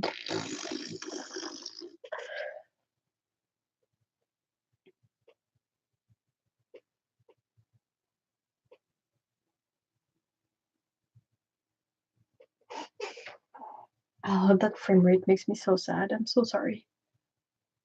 It looks okay. Like I've seen it with good frame rate, and it's a better image than my other camera. But for some reason, this shortcut that I'm using to be able to stream is poop. It's just poop. Earning cackles every okay. Yeah, I'm fine. Like I couldn't do this at all if I were on my own to be able to do this, I would have to have a full-time job. So I don't know how much I would be able to do this because with a full-time job, that's a lot of time that is taken out for videos. But I'm super grateful that Mr. E is actually the earner in this household and he's okay with me um, trying this out. But yeah, it's a bit sad.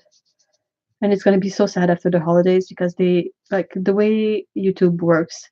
I'm not saying any of these so that to be like wine, I'm so sad, but I think it's perhaps something that not a lot of people know about, and I think it's just interesting. But the way it works is that if you have ads in your videos, the people who advertise, they pay like any kind of advertisement deal. I mean, you pay to have your ads shown to people. That's the way it goes. But um, usually before the holidays, there are a lot more advertisers because they want to sell products to move stock during the holidays, to offer things as gift, like to inspire people to purchase their stuff. And it's gonna be so flat after the holidays. Like it's like everyone, they give a big boost before the holidays, then the holidays happen, and then it's just quiet.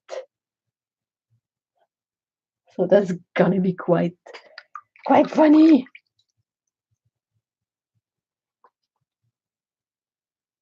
We thank Mr. E for giving you to us.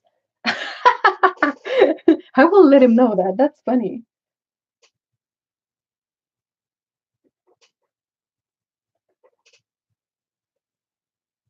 Oh yeah, the post-holiday lull is tremendous. I remember last year I was so flabbergasted by it because I think was it last year? Or has it been more than that? But anyway, after my first holiday on YouTube, I was so struck by how guys, you should really put plastic on your charts. No, don't do like me. But yeah, I was kind of like, oh my gosh, is this really what's going on? Oops, because it flattens out. Like it's kind of sad because you cannot really plan with something that is so unpredictable. So to make YouTube like your actual job and only income, you gotta get to a point where even if things are not super lucrative, they are enough. So that means kind of a really high level for content, which is kind of interesting and insane.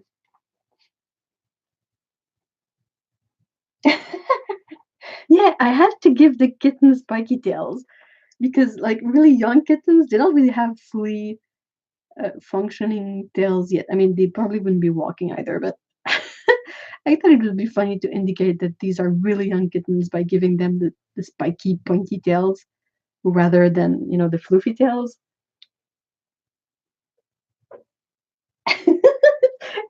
cute, like this little spiny thingy. And when they get scared, you really have like this miniature Christmas tree going on.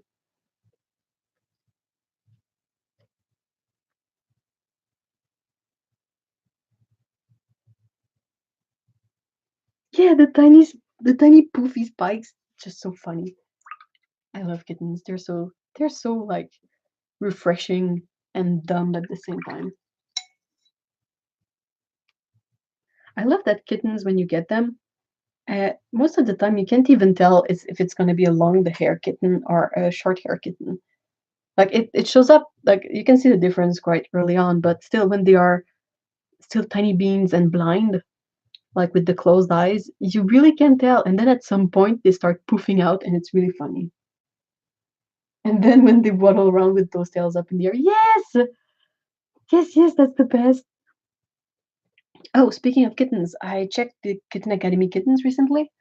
They are so big now. They are big kittens, and I was like, whoa, these are going to be adopted out soon. And I remember they were just like these tiny little things.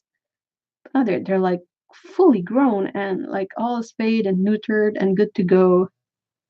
And um, it's a great feeling, but it's also weird. Ah, kittens, my world for kittens. Do you guys know about the what's the channel's name? Holy moly!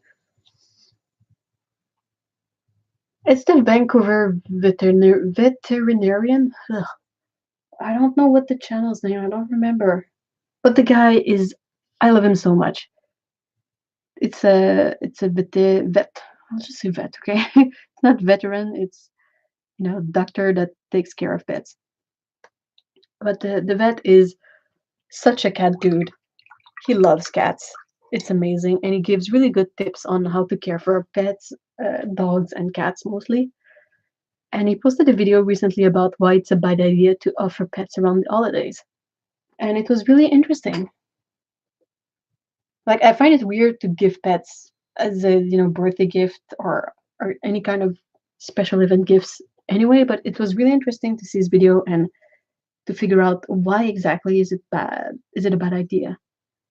All these notions of like they need a routine and you need to be able to give them some stability in their life when they are learning to live with you, and it was really really interesting. And the guy, I mean, I love Dr. Yuri. He's so nice. Helpful Vancouver vet. Yes, thank you so much, Otto. I love him so much. He's like the sweetest dude, and he loves the cats so much. I'm like, yes, yes, yes, we need more people who love cats. I really can't go wrong with someone who loves cats that much.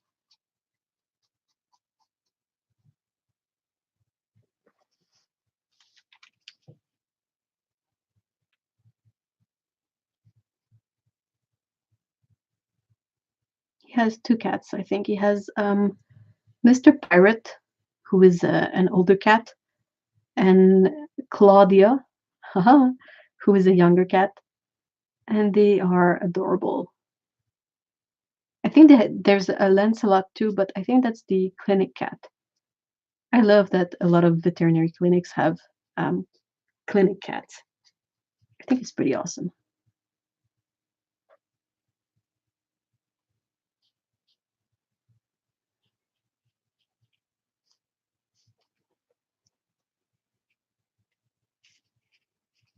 Millie was the Valentine's. Oh, bye, Lee. Good night. Good walk. Temple says Millie was the Valentine's, but it was Kismet. Humane Society was having an adopt-a-thon, and we had been looking for months. Millie was meant for us, so not really a seasonal gift. Yeah, I mean it's a matter of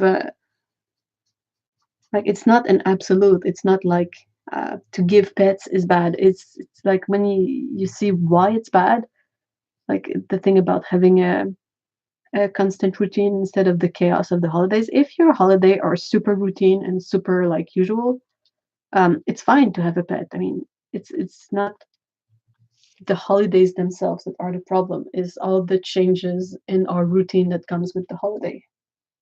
that are problematic.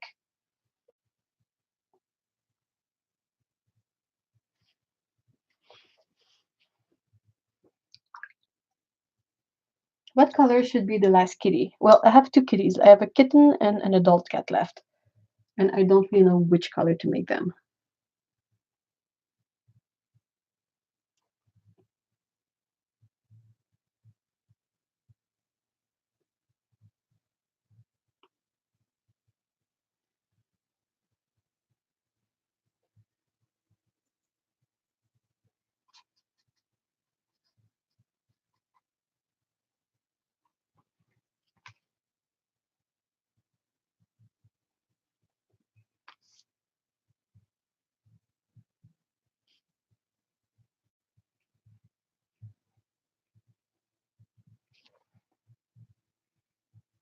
But I will have tabbies. I was thinking of making this one a tabby and the older one a tabby and the two orange orange ones be tabbies as well.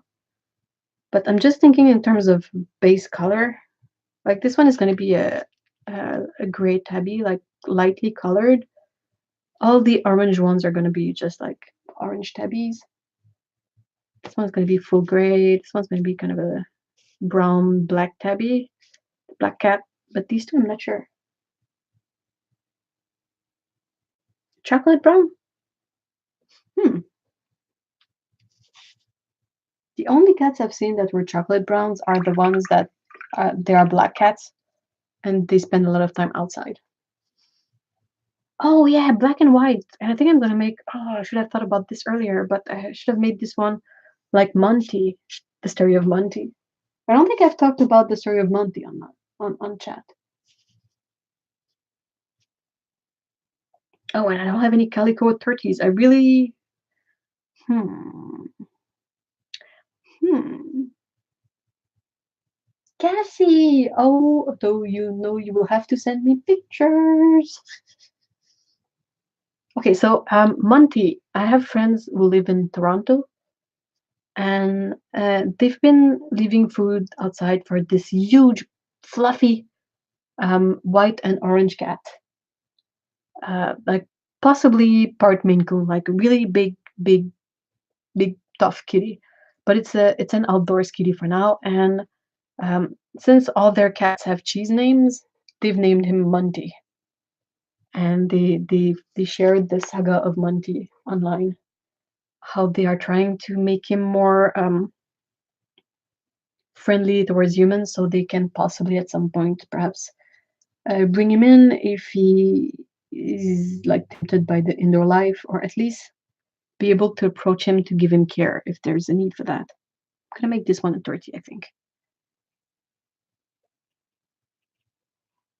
So yeah, so the story of Monty, and Monty is this gorgeous white and orange cat, really beautiful. So maybe I should make one like Monty.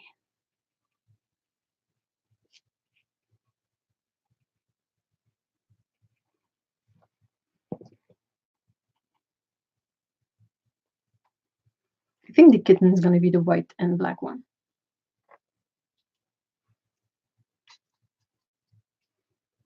I'm glad they are in Toronto because it's kind of a bit warmer than Montreal and Quebec, the cities I know the most. I always feel so anxious about cats outdoors in the winter. My mom told me a really sad story about one of her stupid neighbors who forgot to get the cat indoors. And yeah, this one doesn't have a good ending.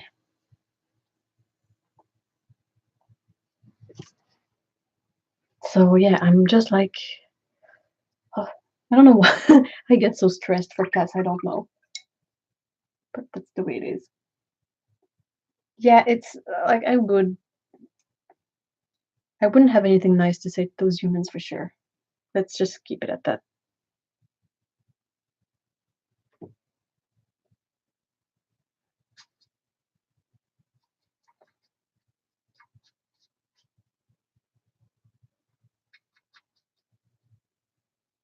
Yeah, it's bad. Like winter, I don't know where exactly you are at Sukabu, but I mean, I'm in Canada.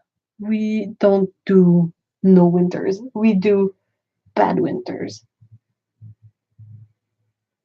So I feel always so nervous about um, cats. Dogs, it happens less with dogs because we don't really have like feral dogs around here, but we have a lot of feral or outdoor cat. And it's not because a cat has a technically a family, an owner, that they are out of harm's way when it gets really cold. I'm really terrified of it. I don't know what I would do. Like I'm really not equipped to be able to help a cat that's out there. I would try anything, truly, but like I don't have a garage. I don't have a place where I could like put a cat overnight to give them a bit of a shelter. Like it's just so stressful.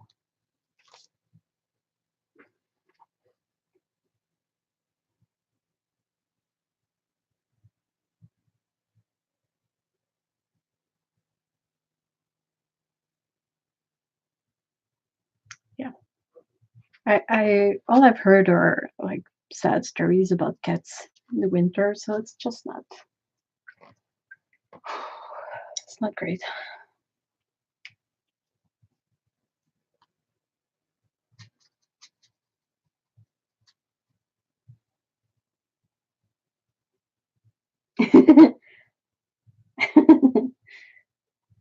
That's what I tell myself I would do. Uh, Temple. Like the both cats are not at all like Scout and Pickle. They are not really interested in going outside, especially not dashing outside. Like if the door was open for a full day, maybe they would venture out slowly and progressively. But you just open the door and the cat dashes out. That's not likely to happen. Pickle is terrified of being outside the apartment because she assumes she's gonna end up at the vet or like in the noisy world outside, and that terrifies her. So fine. And Scout is just not really interested all that much. But I keep telling myself that the only way I could get them back in is by having a container of food and shaking it. That would bring them in quite efficiently, I'm sure. They love their food. What can I say?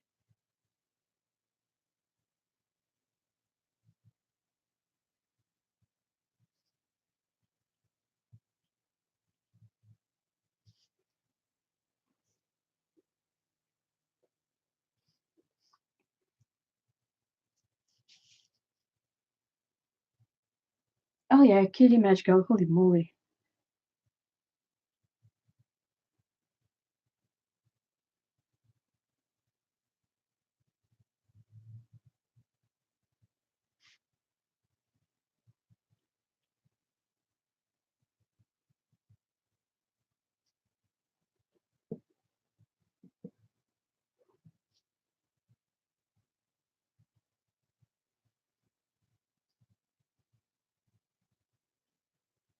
I've had cats that would be really the dashy kind, and they ran away a couple of times, but they never ran away really far. So that was kind of a blessing.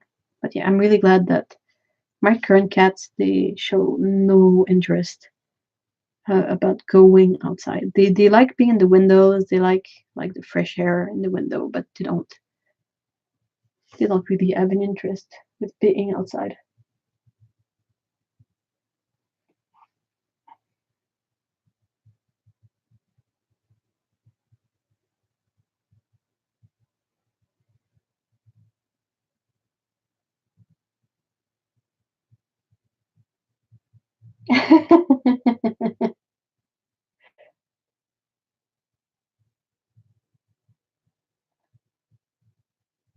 Oh wow. Okay, so Otto says I've named all of the neighborhood wild outdoor cats, and I worry about them when it's super cold outside and it snows too. Yeah, I'm glad we are all team. Like it's not even our cat to worry. Grace says, "Oh man, I saved two of my neighbor's cats because they were yelling in the apartment courtyard. Like the cats were meowing. I was like, these cats belong to someone. Luckily, found an open door and popped them in with a note. Wow.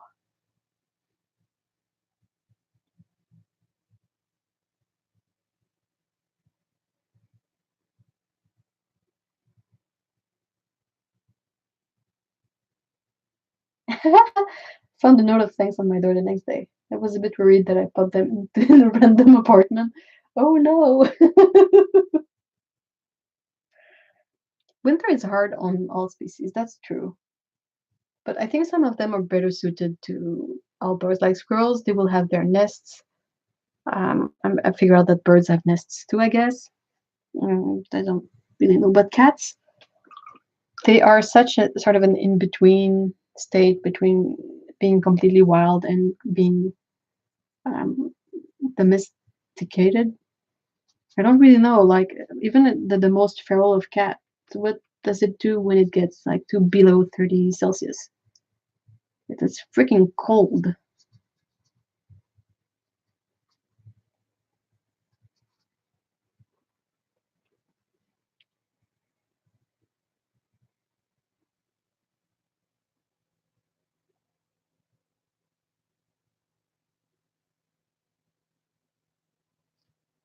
Yeah, I don't. There's definitely some locales that are easier on pets. Like if you live in, I'm thinking San Francisco out of the top of my head, but places where they don't really have any real winters, it's probably better off for, the feral pets in that area. But that's not the case here. Canadian winter is not hyped, guys.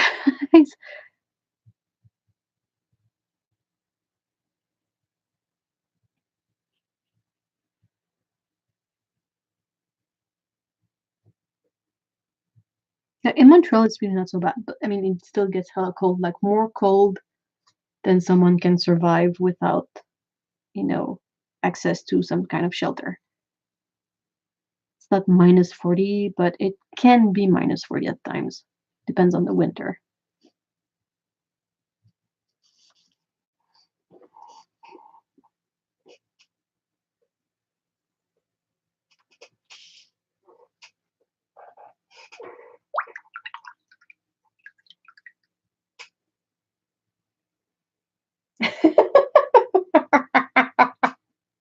That's kind of funny.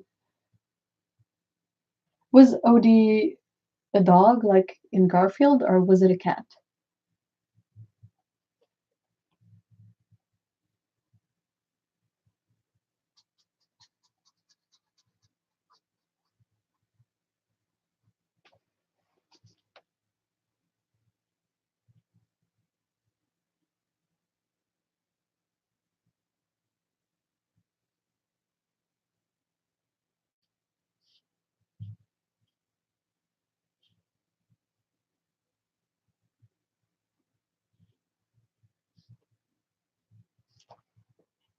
Odie was my first cat. Maine Coon, tuxedo, 15 pounds. That's some cat.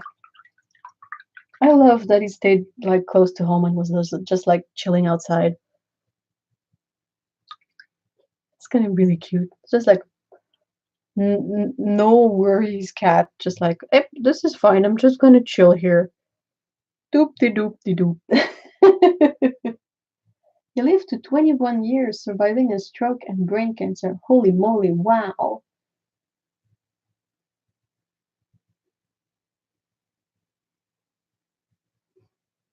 Yeah, you know what? Alexandra says, I heard Canadian winters can get brutal, but look on the good side, you can make snow kitties. Yeah, but you need snow for that.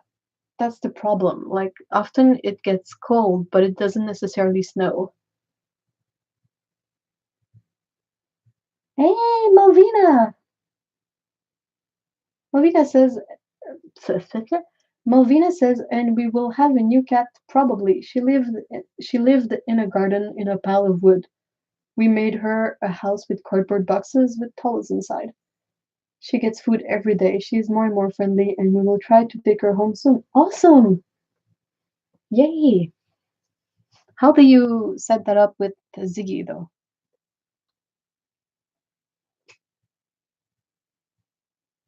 Kittens finding home is pretty awesome.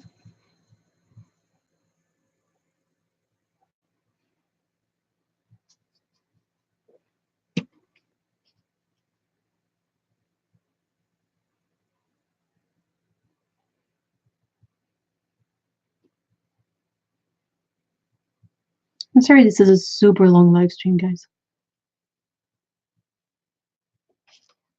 I'm in no rush today, and there were so many problems setting it up that I'm not necessarily super advanced in my drawing.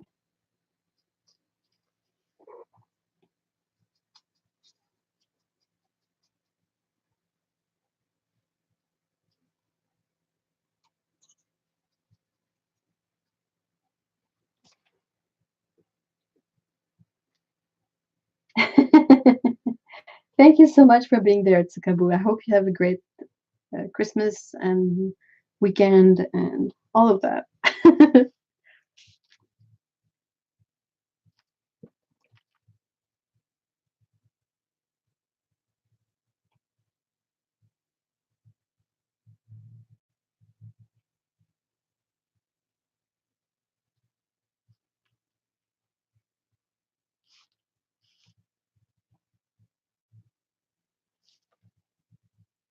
Ziggy has a tent to which cats do not have access. Ziggy is the magpie, by the way, guys. He plays there and sleeps in the cage at night. Awesome. Oh no, Grace.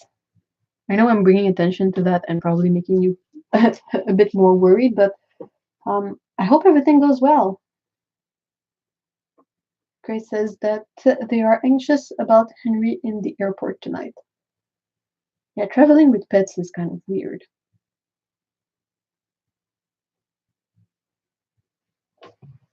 It's got to be insanely stressful. I know that Mr. E's parents, they only have one now, but they used to have many large dogs. And at some point, they traveled with one, or I think maybe they bought the dog in France. Anyway, they were at the airport, and the dog was traveling on the plane as well. And at some point, they saw like someone from staff with the dog on a leash in the airport, just walking around. And the story is that actually the dog had um, sorry, Grace, this is possibly not helping you much, but or helping you in a way, but the dog had found a way to get out of the cage. Maybe I think the dog had eaten through the cage, and they were using the dog as a way to find the owners in the airport. Like, find your owners, and the dog recognizes owners and went to them. So yeah, traveling with pets, not not easy. Grace says, no worries, we have a front carrier with him and had a test trip to a new place with a lot of people. He got really tired and just napped. Seems like he'll be fine. We leave at midnight anyway.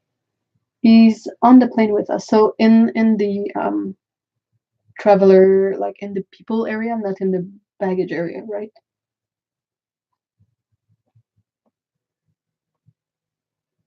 Oh wow, Malvina, that's awesome.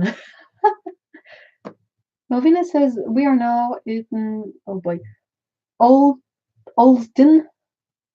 Sorry, probably butchered that. We have traveled the whole of Poland with a pack of animals: two cats, two jack stands, two magpies, two owls, a kennel scum, and a rook. Madness. Yeah, sounds pretty amazing.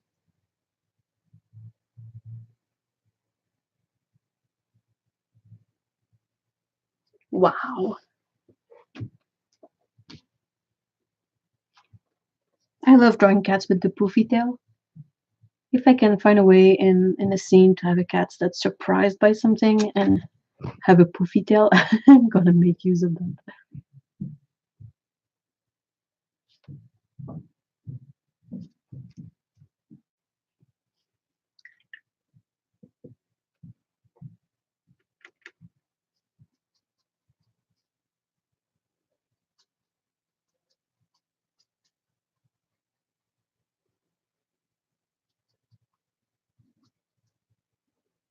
With a crazy driver because we do not have a car. Are you moving or just traveling?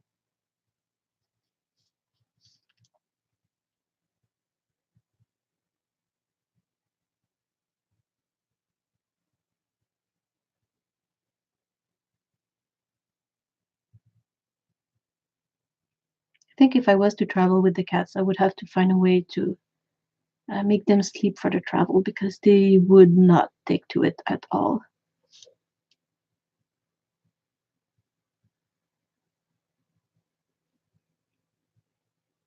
Ideally, we should have, if we had a car, the ideal thing would have been to get them used to being in the car, but we don't have a car. So whenever we have to go to the vet, it's always a great big ordeal.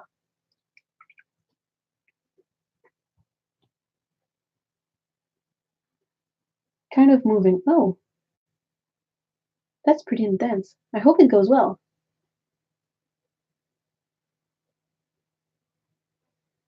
Okay, so Henry's gonna be in the cabin. Oh, great, that's better.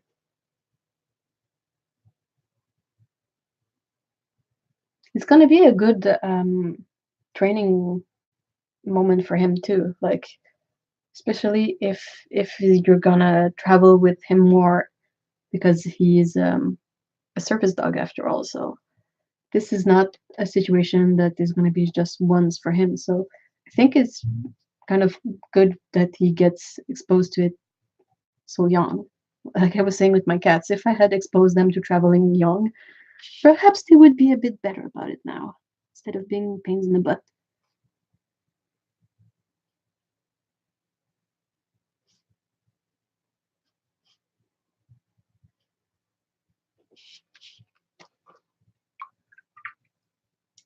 Hey Lee, hi. Happy holidays to you too.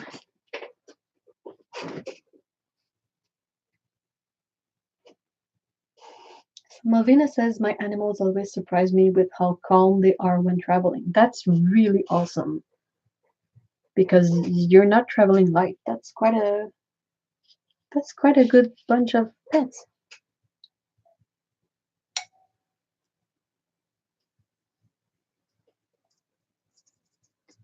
A good bunch of pets. What a nice sentence, right?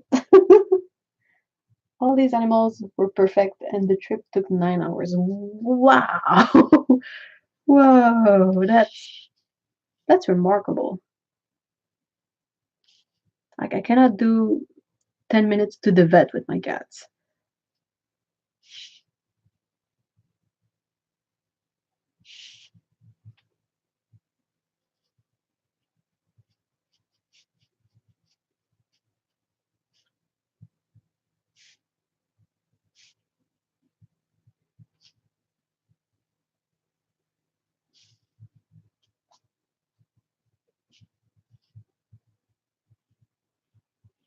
When you go to the vet, one of the cats, Peko, she hyperventilates and meows, and she gets really like super stressed out.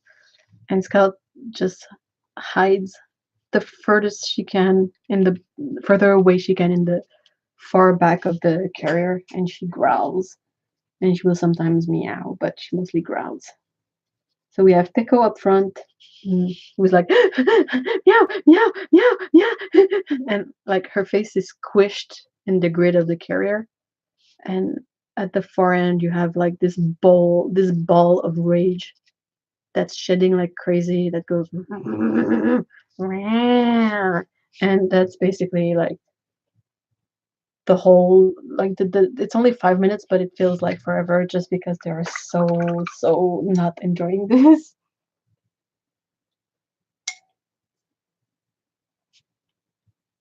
Hey, Paulo.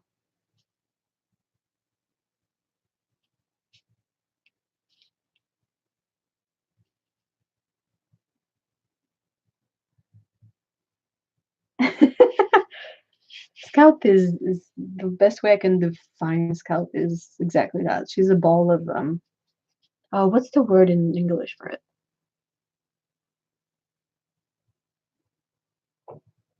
Bummer, I cannot find the word. You know this sentiment between uh, anger and being emo. Like she just hates everything.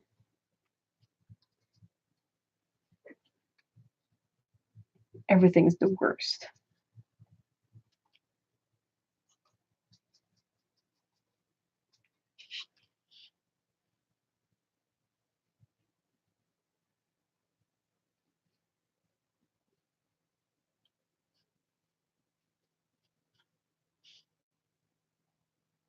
teenager.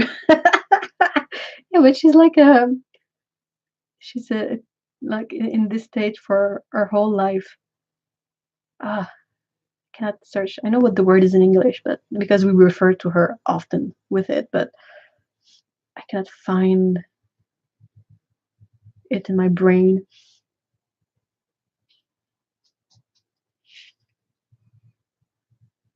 It's called hargne in French. It's Hargne.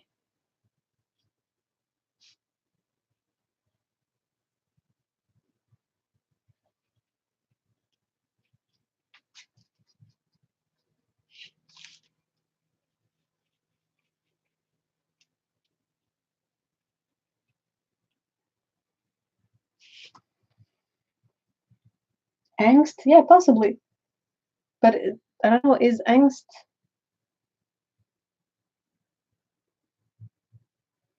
neurally mix of both? No, it's not ambivalent.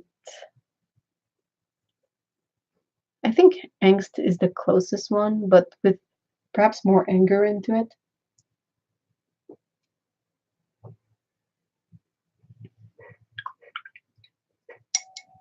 I would Google Translate it if I could.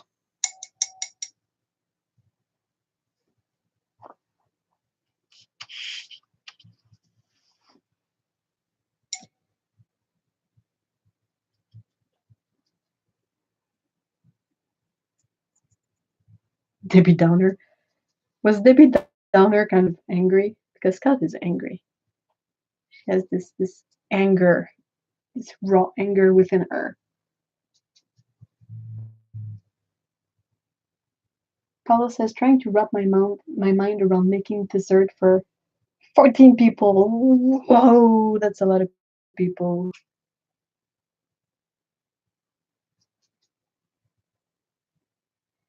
You could just make fancy ice cream. Everyone loves ice cream, right? Right? Ice cream is good.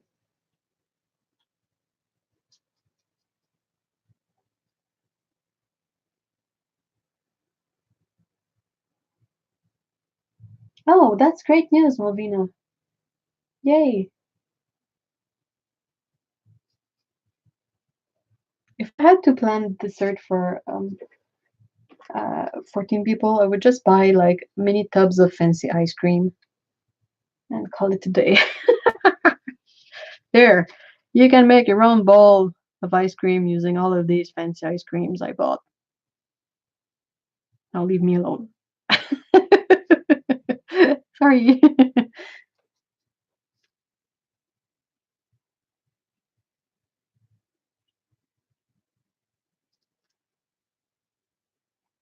You can get ice cream and sorbet.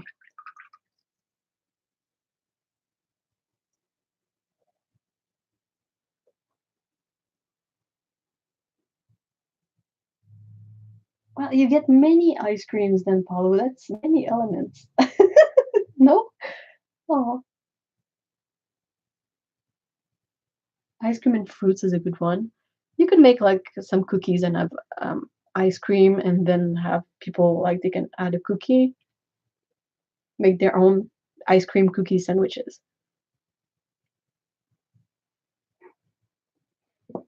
We are so helpful, guys. Poor Paulo.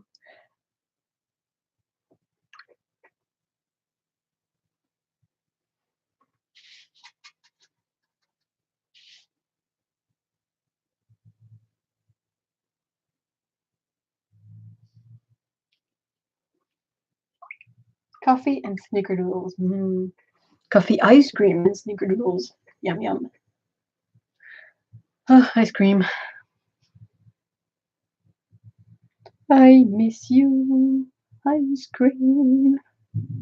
You used to be so good.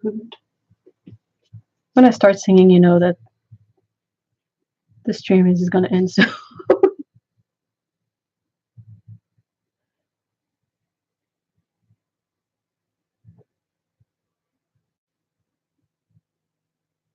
What time is it? Oh, it's 5. Yikes.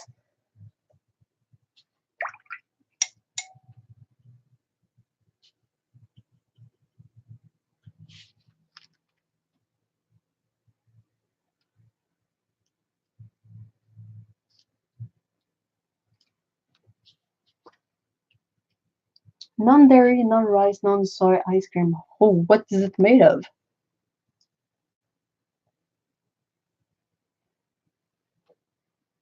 Is it made from coconut? Because you cannot have nut-based ice cream, right?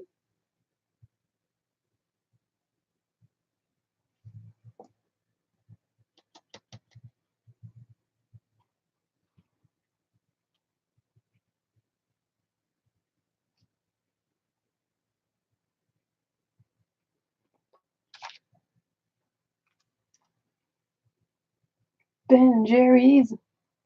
The Ben& Jerry's dairy-free is quite decent, but it's just way too sweet. That thing is so sweet. It would give cavities to your cavities. That's how sweet it is.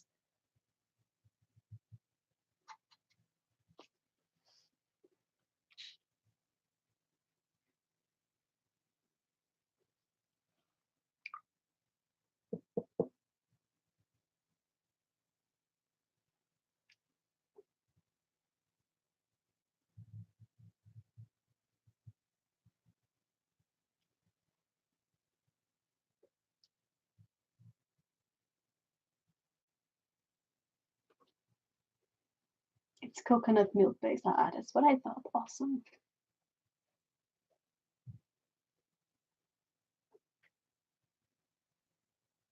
Mango and passion. Mango and passion fruit flavor. Mmm, yummy.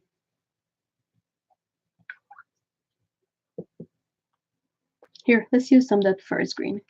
Crud. It's the wrong pan.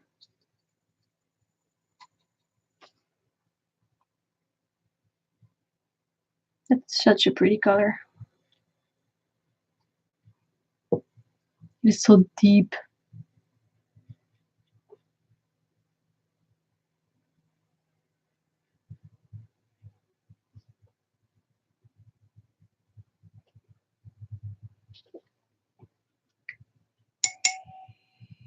Question. I vowed never to lose paint colors I love again. After Daniel Smith ended their Quinn Gold and New Gamboge to sub them with lesser hues. Okay.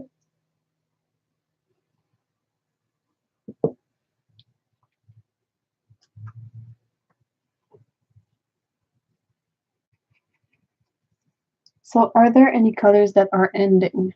Well, manganese blue is gone already. That one is completely gone.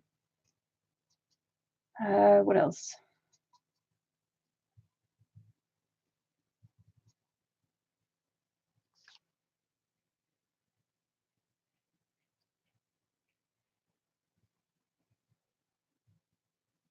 Maybe Otonos. Otto, do you know of any?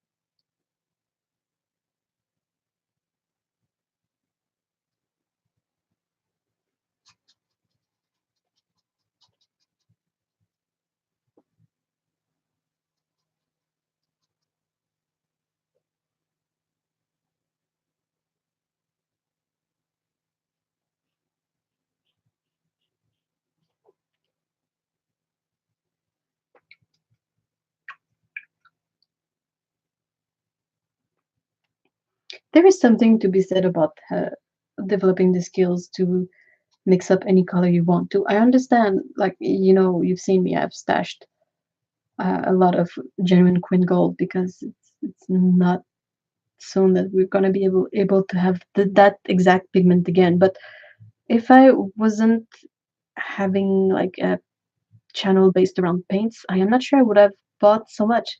There is something quite uh, interesting into being able to mix the color as well. But yeah, not all colors are mixable. So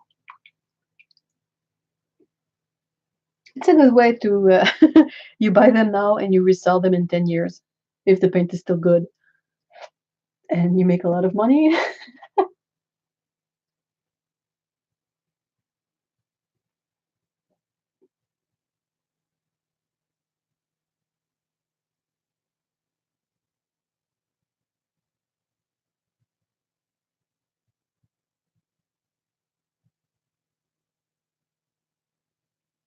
Otto says that Daniel Smith, what's the full name? It's Sleeping Beauty Turquoise Genuine,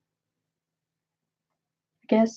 But it will possibly be the next color that runs out of pigment because they have stopped mining that specific pigment.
Temple says that she just saw the KFC bucket, that the cats were so cutely distracting, I didn't notice. Perhaps the fact that the image is so freaking blurry didn't help. Seems to be a bit better now, is it? Seems to be a tiny bit less fragmented than before.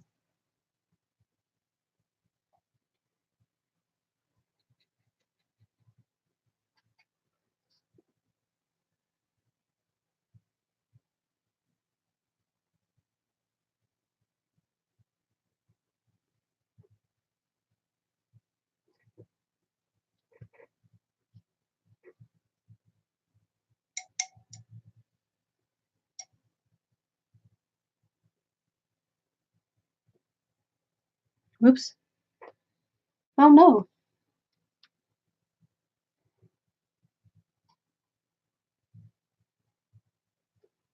Splattering is a high risk endeavor.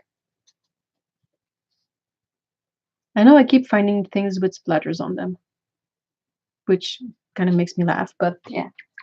I got nothing that is that I cannot wash. Like everything, if something has dots on it, I can always wash it. So I'm not worried, but still it's funny.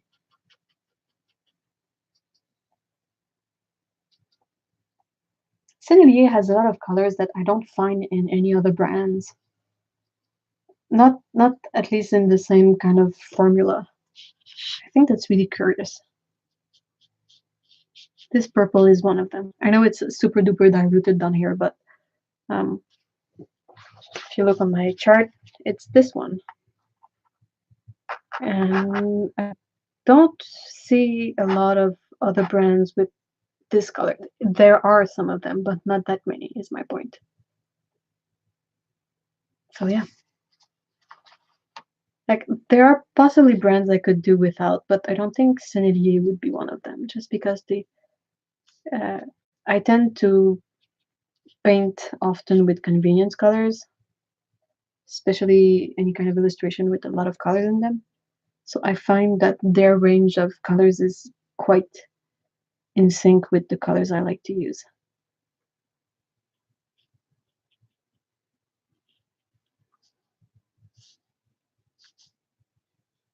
I forgot to give these guys a little shadow. Oops.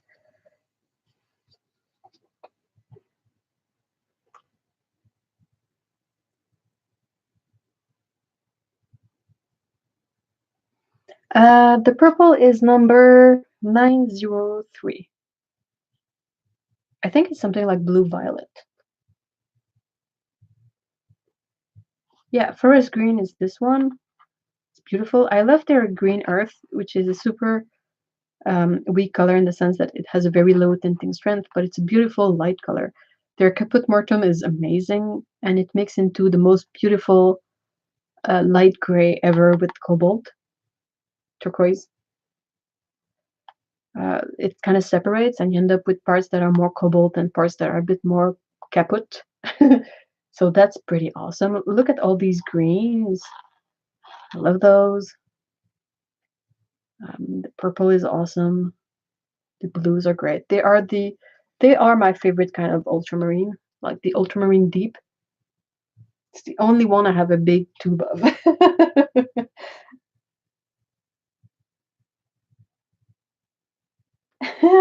I'm glad that the illustration is giving you captivities.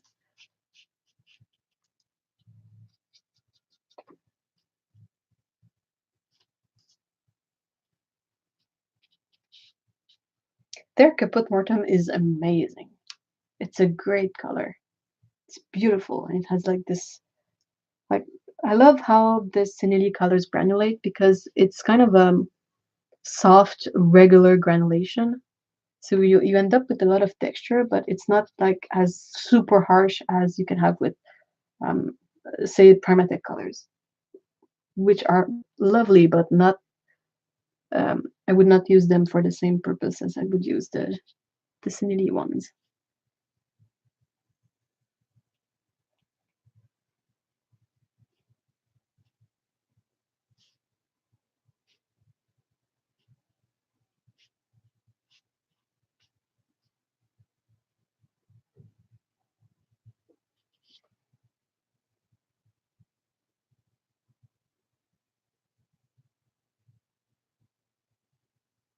Yeah, that blue violet is beautiful. I don't remember what the pigment composition of it,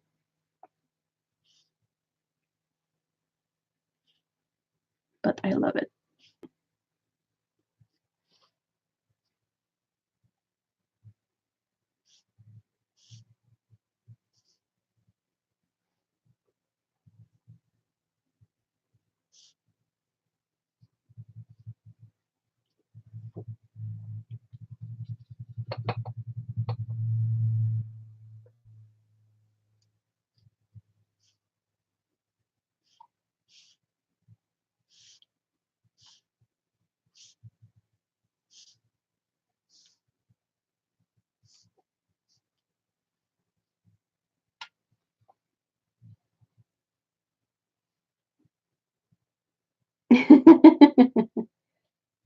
Holbein's mineral violet is really lovely.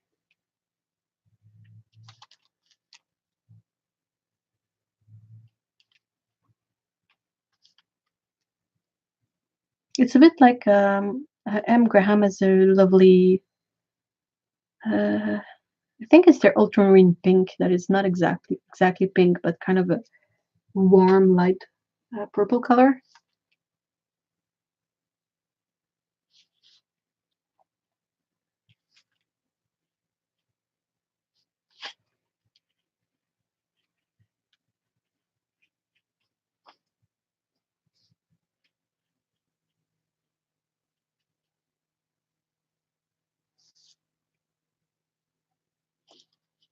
All right, so I think I'm done. That's about how far as I want to take this, at least for now. Need to leave this to dry. See, good thing about the new camera though is that I think I can include a lot more stuff in the screen than I used to. Whew.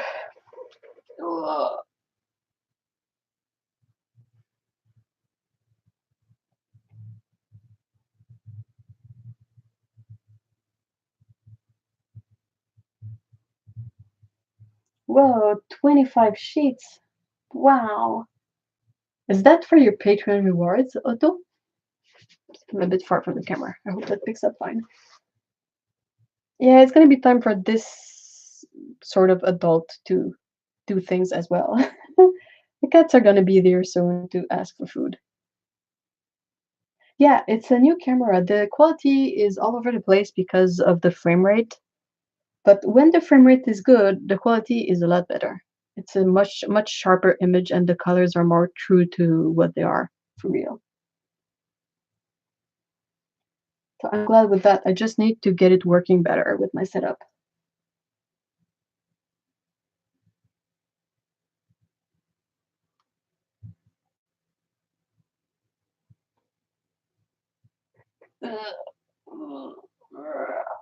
Stretching.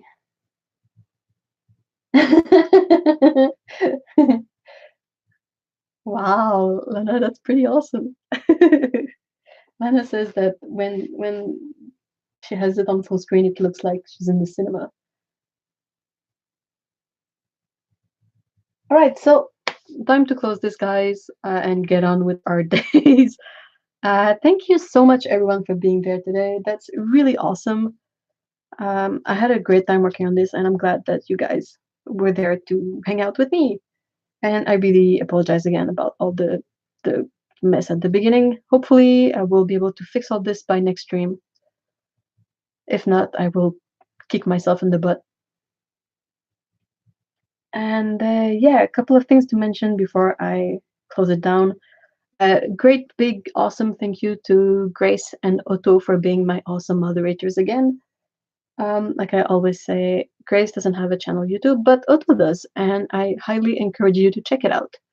Otto also has a Patreon, and her rewards are pretty amazing.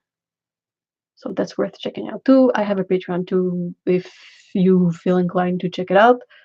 What else? I have a PO box. It's in the description. If you feel like sending any kind of ugly postcard, I would be really thrilled. Pretty postcards are fine too, but I kind of collect ugly ones. So it's been awesome to like see my collection grows thanks to you guys. Um, what else? I will be posting like uh, pictures of this on Patreon and Instagram if you want to see it a bit better at some point. And last but not the least, have a very happy holidays time. Whatever you celebrate, have a great time, enjoy it, and hopefully it will be what you want it to be. I will be there next Saturday, of course, and we will be drawing more cats then. So yeah, thank you very much, everyone. Have a lovely weekend, a lovely holiday, Christmas, um, Hanukkah. I'm sorry, I'm not. I don't want to say anything like wrong, but whatever you celebrate, have fun. And I think the next one is going to be the last one of 2018, right? Whoa. Okay, cool. All right. So thanks, guys. See you all later and take care. Bye bye.